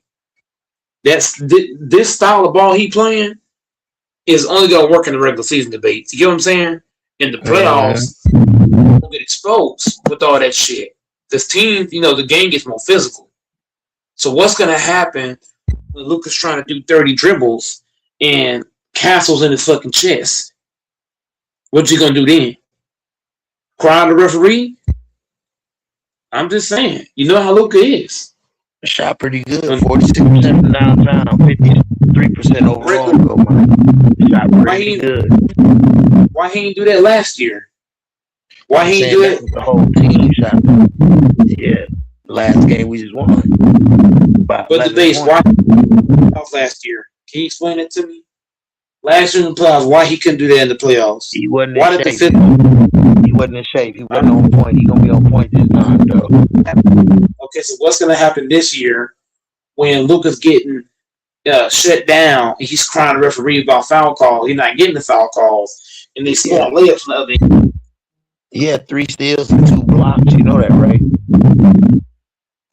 Okay, so come playoff time, I expect him to get them blocks, right? The base stop. 44 points go, Mike. The base, Luka. The base, Luka ain't gonna do shit in the playoffs, bro. I'm telling you, come playoff time, you're gonna be sick, bro. 44. Luka is. Come playoff time, he gonna disappear. Luke Kennard was a plus 26 in the box score. And What they gonna do in the plus 20? What they gonna do in the playoffs when the game gets physical and the ref ain't blowing the whistle? What do you put in?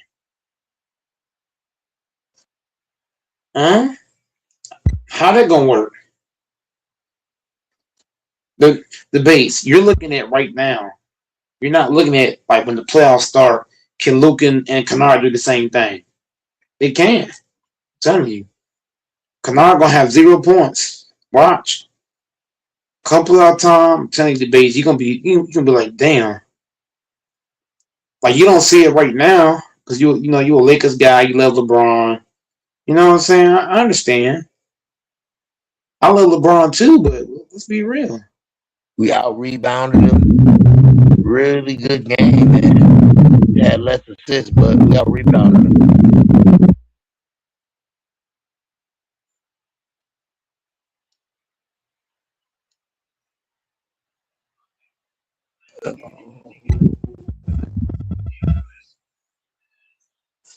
Shot 91% from the free throw line. Lakers played really good this last game against the Pacers. Of course, the Pacers ain't a good team. They ain't got Halliburton.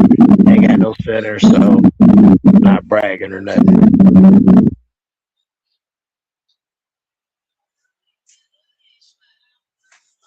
The defense still needs some work, though, man. We shouldn't even let them get to 117 points.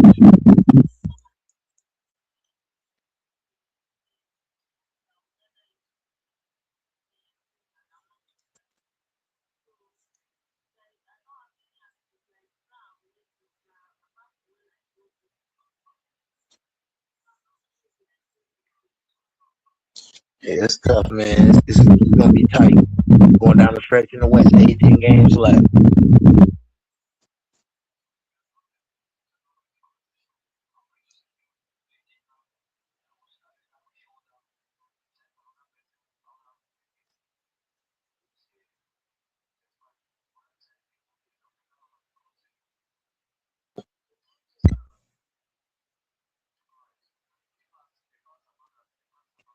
Yeah, loss against Denver. That was tough.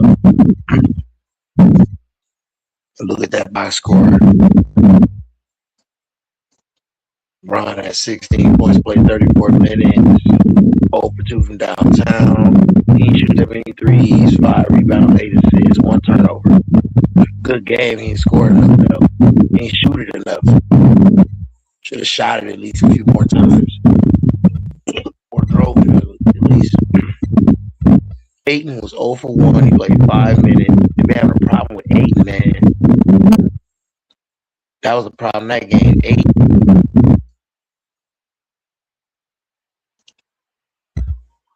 Everybody else played well. Austin Reeves, he ain't shooting enough. He played 38 minutes, but he only had 16 points, 6 for 11. He was efficient. 5 rebounds, 7 assists, and 0 turnovers. Hachimura was 4 for 5 from downtown. 3 assists, 2 rebounds, 16 points, 29 minutes played. He should have played longer. Reeves should have shot it more. LeBron should have shot it more. Hachimura should have played longer. Jay Ravia played 10 minutes. He didn't hit nothing. 1 for 6, 0 for 3 from downtown. Jackson Hayes should have played at least about 5 or 6 more minutes. 27 minutes, 19 points, 8 for 10. He only missed 2 shots, 5 rebounds, 2 assists. Oh man, it's coaching, and then Ayton, he ain't playing right. And have no block. Hayes, Vanderbilt, or Hachimura, or LaRavia. Don't Connect didn't even play. And only LeBron had a block. He wasn't protecting the paint enough. Only lost by 7. Still just wasn't protecting the paint enough. Wasn't rebounding on the offensive end enough either. Nope. 4, 5, 6 offensive rebounds. That ain't gonna be enough. Especially when you're not hitting your shots. Luka was 3 for 10 from downtown. 30%. Shot all them threes. He had 11 rebounds, 7 assists, 3 turnovers, 4 steals, 11 for 24. Less threes, more mid-range, and shooting and driving it. He would have been a whole lot better playing 40 minutes. Marcus Smart played 32 minutes, 9 points, 3 for 9. He was trash.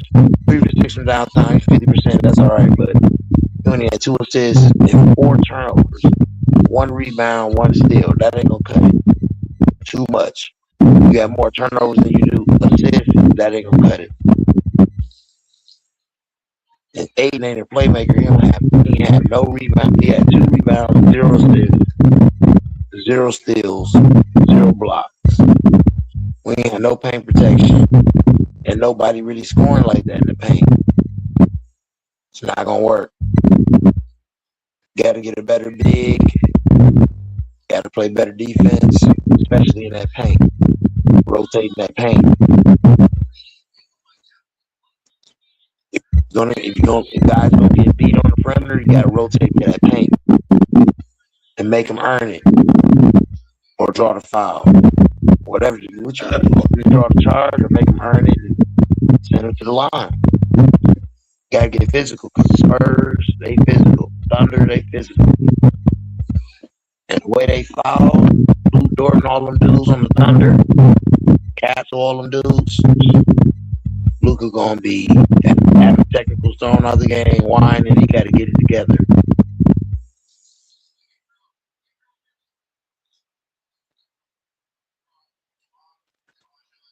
Yeah, close game though. Lost by 7, man. Had to rebound better. Mm-hmm. 3 games in a row. We won Golden State, Sacramento, and New Orleans right before we lost to Denver, though. But we lost to Boston, Orlando, and Phoenix 3 in a row before that. 1, 2 in a row with Dallas and the Clippers before that. Just no consistency. I don't think we won 4 in a row or 5. Or yeah, we did. We won. This was in November. So from November 14th all the way to November 30th, we was winning. So we had a 1, 2, 3, 4, 5, 6, 7 game win streak in November. That was the last time. And then before that, we had a 5-game win streak, partially in November, and this is November and October. But we ain't had no more. We ain't had no more than 2 times. We had 5 or more wins in a row this season. We need to get another 5 or 6 game win streak going. Got to get that going. Got to. And let me see. Let me look at these teams: Minnesota, Memphis, Miami, Portland, San Antonio. And I don't think Wemby was playing like that at the beginning of the season at all. No. So that wasn't no good win streak like that.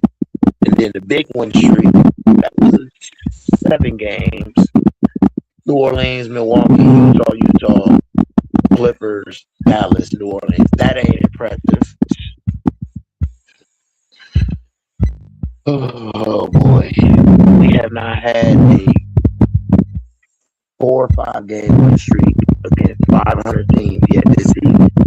So if we have a stretch where we got at least 2 or 3 teams that's over 500, we need to be winning that stretch. That's 5 or 6 games in that stretch. We need to be taking that stretch.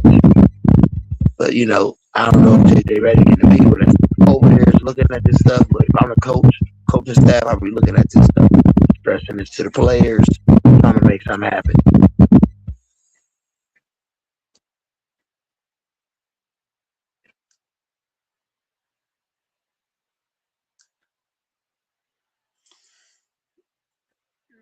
I hear you, debates. Yeah, we got to put a run together towards the end of the season. 18 games left. We definitely can put a run together. Right after that, Houston 2 times in a row. 16th and 18th, yep. At Miami. 1, 2, 3, 4, 5, 6, 7. We can go 7, maybe 8 if we really end up beating OKC on the 2nd, the next month. So at least 6 games this week. That'd be good. And then win a game here or there, every other game here or there, a couple games, boom, we good. And then the last 3 games, we in there. Should be at least 3rd or 4th in the standings in the West, which puts you top 5 in the league because the West is stronger. So yeah, we in there. Stay healthy, we in there.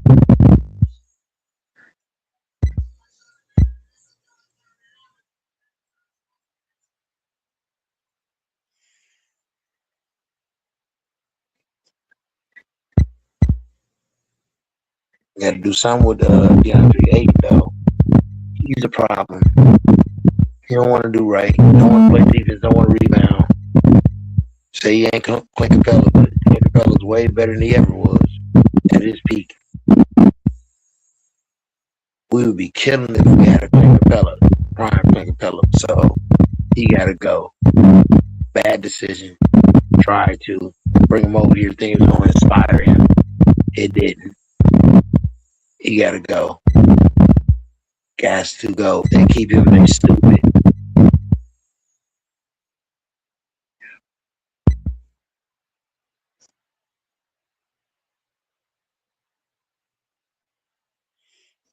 Mm-hmm.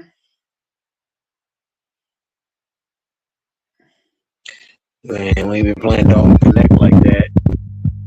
Eventually he gonna have to go. Get rid of him. Don't connect Ayton.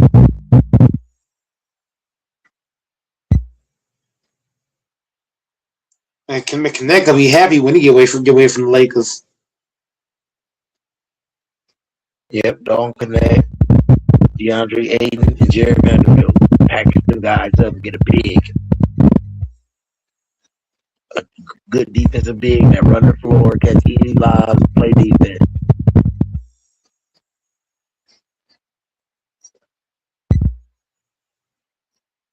Do that, we in there.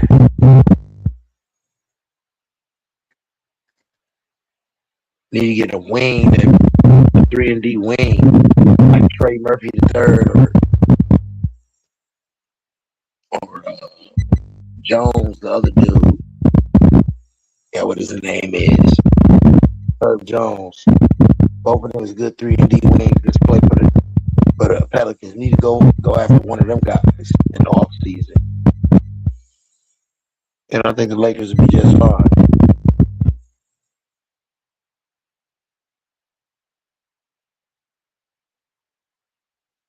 And another point guard too to come behind Luka. Because Marcus Smart, no, that's not gonna be enough.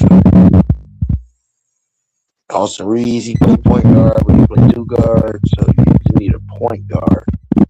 So yeah, you gotta find a 3-and-D point guard next season. Marcus Smart is a 1 season, then he out of here. Marcus Smart definitely should be out of here next season. DeAndre Ayton, Jared Vanderbilt, and Dalton Connect.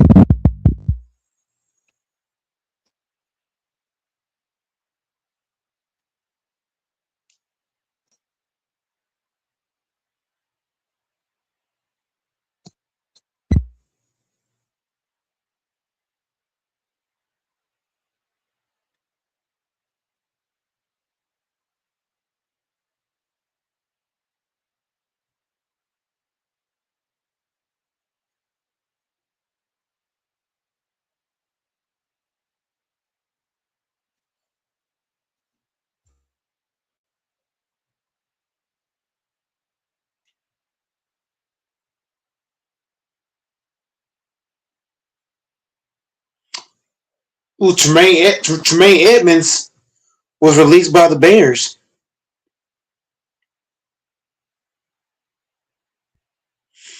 I'm Green Bay. About the additions and subtractions of the Packers and who do you think y'all gonna draft or who do you think y'all gonna get in free agency?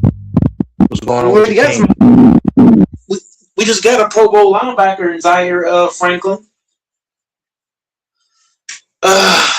Me personally, Tremaine Edmonds and Zaire Franklin with Edrin Cooper.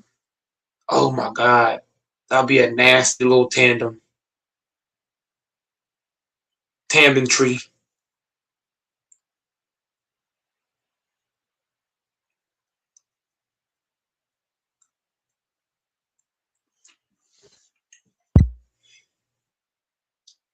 I would love to see them moves.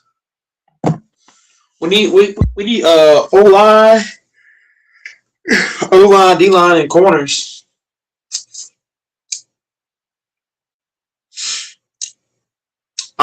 We could trade Elton Jenkins. We could trade Jenkins. What y'all already done? Y'all got rid of some people, added some people, which y'all already did. We just traded a player away. We traded one of our D-line for a linebacker, but I think we need to trade because Jenkins and Gary, if we trade them together, we could probably go get somebody big. I don't know who's available. I'm gonna trade for Myles Garrett. Seriously, I'm trading Gary and fucking Jenkins to the Browns and Malik Willis and Malik. So the Browns would get a quarterback in Malik Willis, Pro Bowl lineman in Jenkins, and you get Rashawn Gary. You still young. That's 3 solid pieces. I would give all that up if I'm getting Myles Garrett. You put Myles Garrett on this team with him and Micah. Oh my God. Yeah, Super Bowl. We going to the Super Bowl. Just need a little bit of offense with the run game. Super Bowl. Automatic Super Bowl. Just game And manage then on offense. Just game manage. Diggs is a free agent. I'll sign him. Should be trying to get Kenneth Walker. Yep. Those are all the moves I'll be making. I'm gonna get Diggs. You can get Walker for free. You can get Walker and Diggs for free. And it still take 2 players, 3 players. Yeah, because he got cut. And I don't know. He on a downslide, man. I don't know. No, but he don't got to be great for the Packers. He's got to be decent. He don't got to be world beater. He's got to be, you know what I mean? He's got to be decent. I'll take him. Diggs, you put Diggs and Walker on this team. You trade Gary and the other guy said and go get Myles Garrett.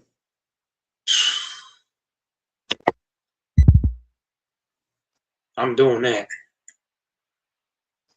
You and this Myles Garrett thing, man. You've been talking about that a lot, man. You got your mindset on getting Garrett, trying to make an unbeatable O-line, defensive line. That's what you're trying to do, trying to spam. Yeah, I'm trying to build a defense to where Love ain't got to do much. All he got to do is just give me 14 points, and that's good enough to win. I'm trying to stack up this defense.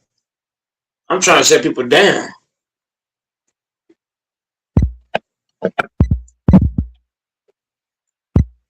Because you got to think about it.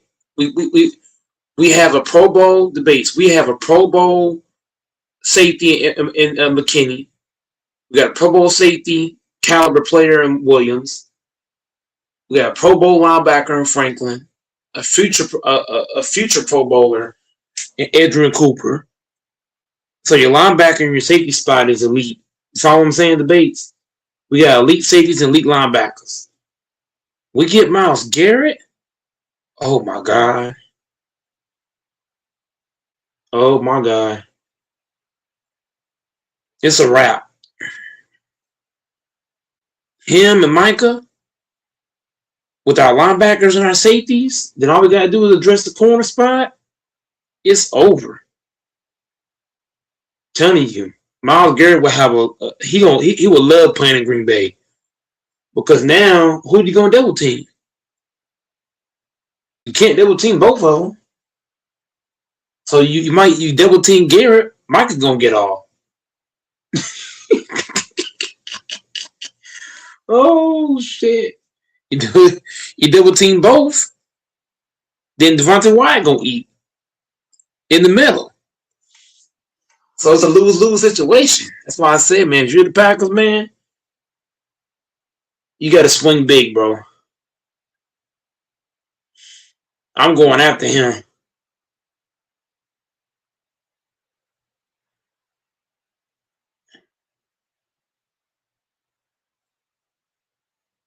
What if the Packers can? What if Green Bay can finesse, and they could trade? They could trade some bummy players and still get Myles Garrett. That'd be crazy. You put Gary, Wyatt, Micah, and Myles on the same line. That front line will be just fucking. Trey Henderson, go after him. That cut from the Bengals. Trey Hendricks and Micah still dominant. Because anybody got to create pressure, draw double teams next to Micah. That's all you need. You getting rid of Gary though, because you know you can't go get no big name and keep Gary too. You ain't gonna be able to afford it. You getting rid of Gary? I'm only getting rid of Gary, depending on what I'm getting in return. I ain't just giving him for nothing. If I'm giving him Gary, I better be getting something significant. I better be getting Myles Garrett.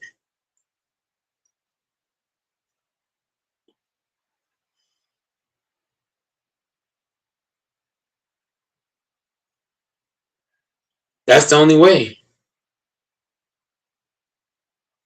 Or if I'm getting Derrick Henry, I gotta be getting some. I gotta be getting the big name for me to just do that. I'm not giving up Jenkins or Gary unless it's something crazy.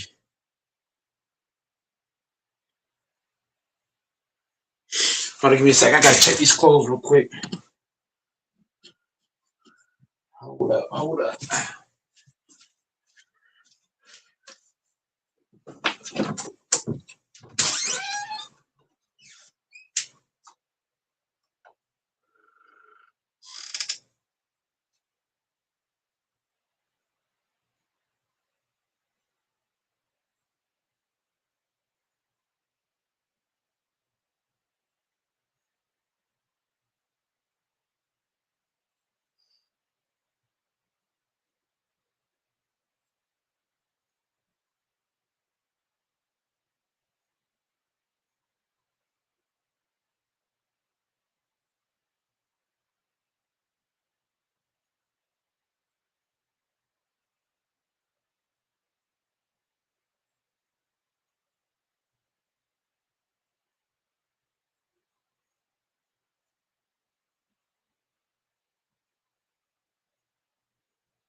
Okay, I'm back, debates.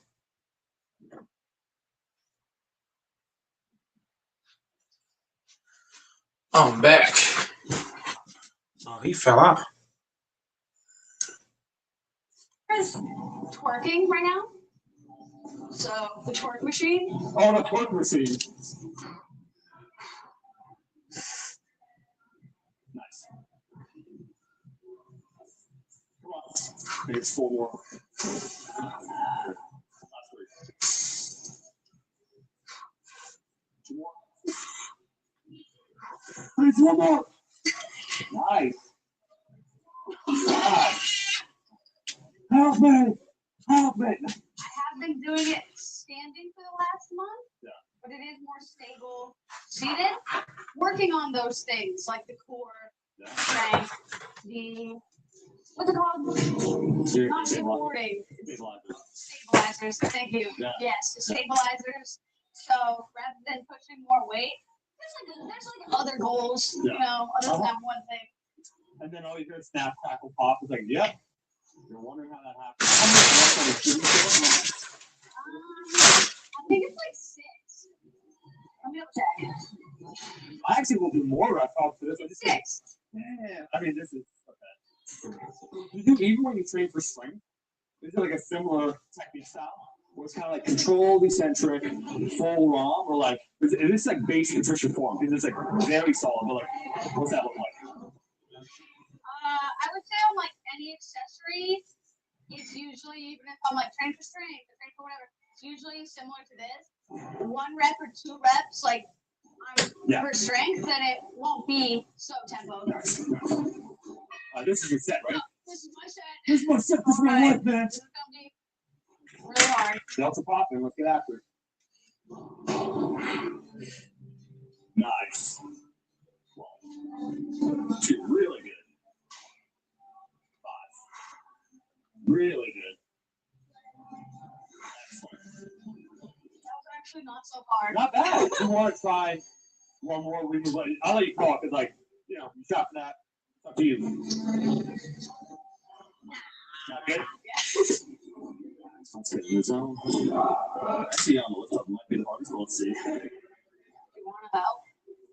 Should be fine. Okay. Toxic male trait 101. You got it. Let's do yourself. Yeah. Especially when you need it. It's bottled up and let it kill you inside, you know? Just name away. Nice. Nice.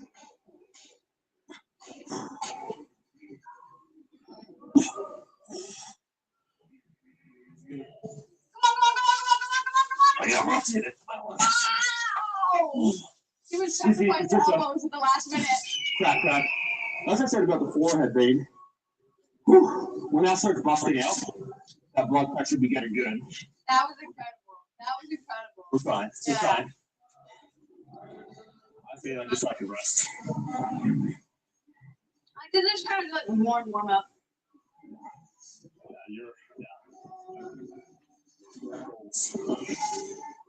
Then let me say, ask you this question. So you're not more or less Jackson person, but like, what do you think? Like,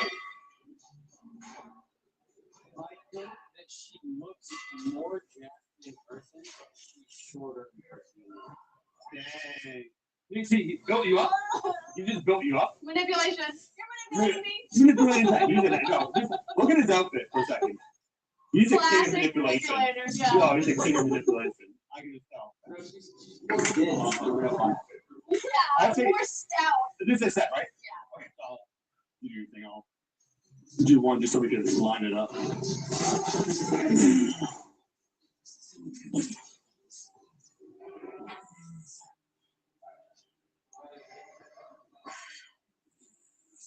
So look right now, stand next to Andrew. You're like, I'm the same height as Andrew. Look at the camera. You're like, we're the same height. Yeah, like I'll like meet someone and be like, we're like basically the same. Thank you know? Yeah. So you are like Andrew. What do you think? Like 5'3", 5'4". You're 5'3", 5'4". What are you? 5'5". Me? I'm not 5'3". Yeah, no, yeah.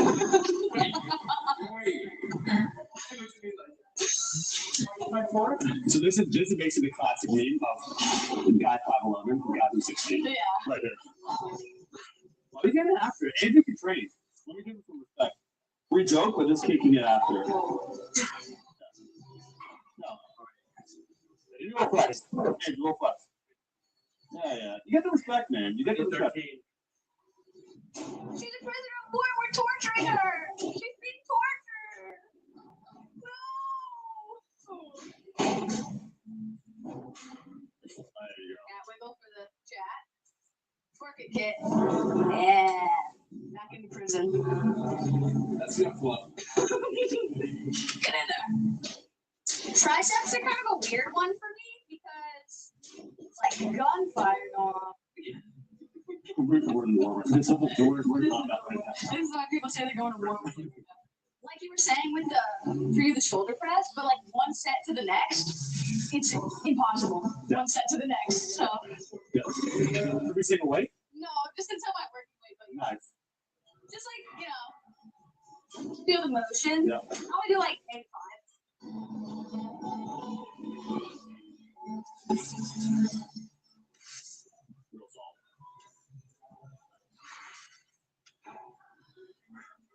Those are looking awesome. Yeah.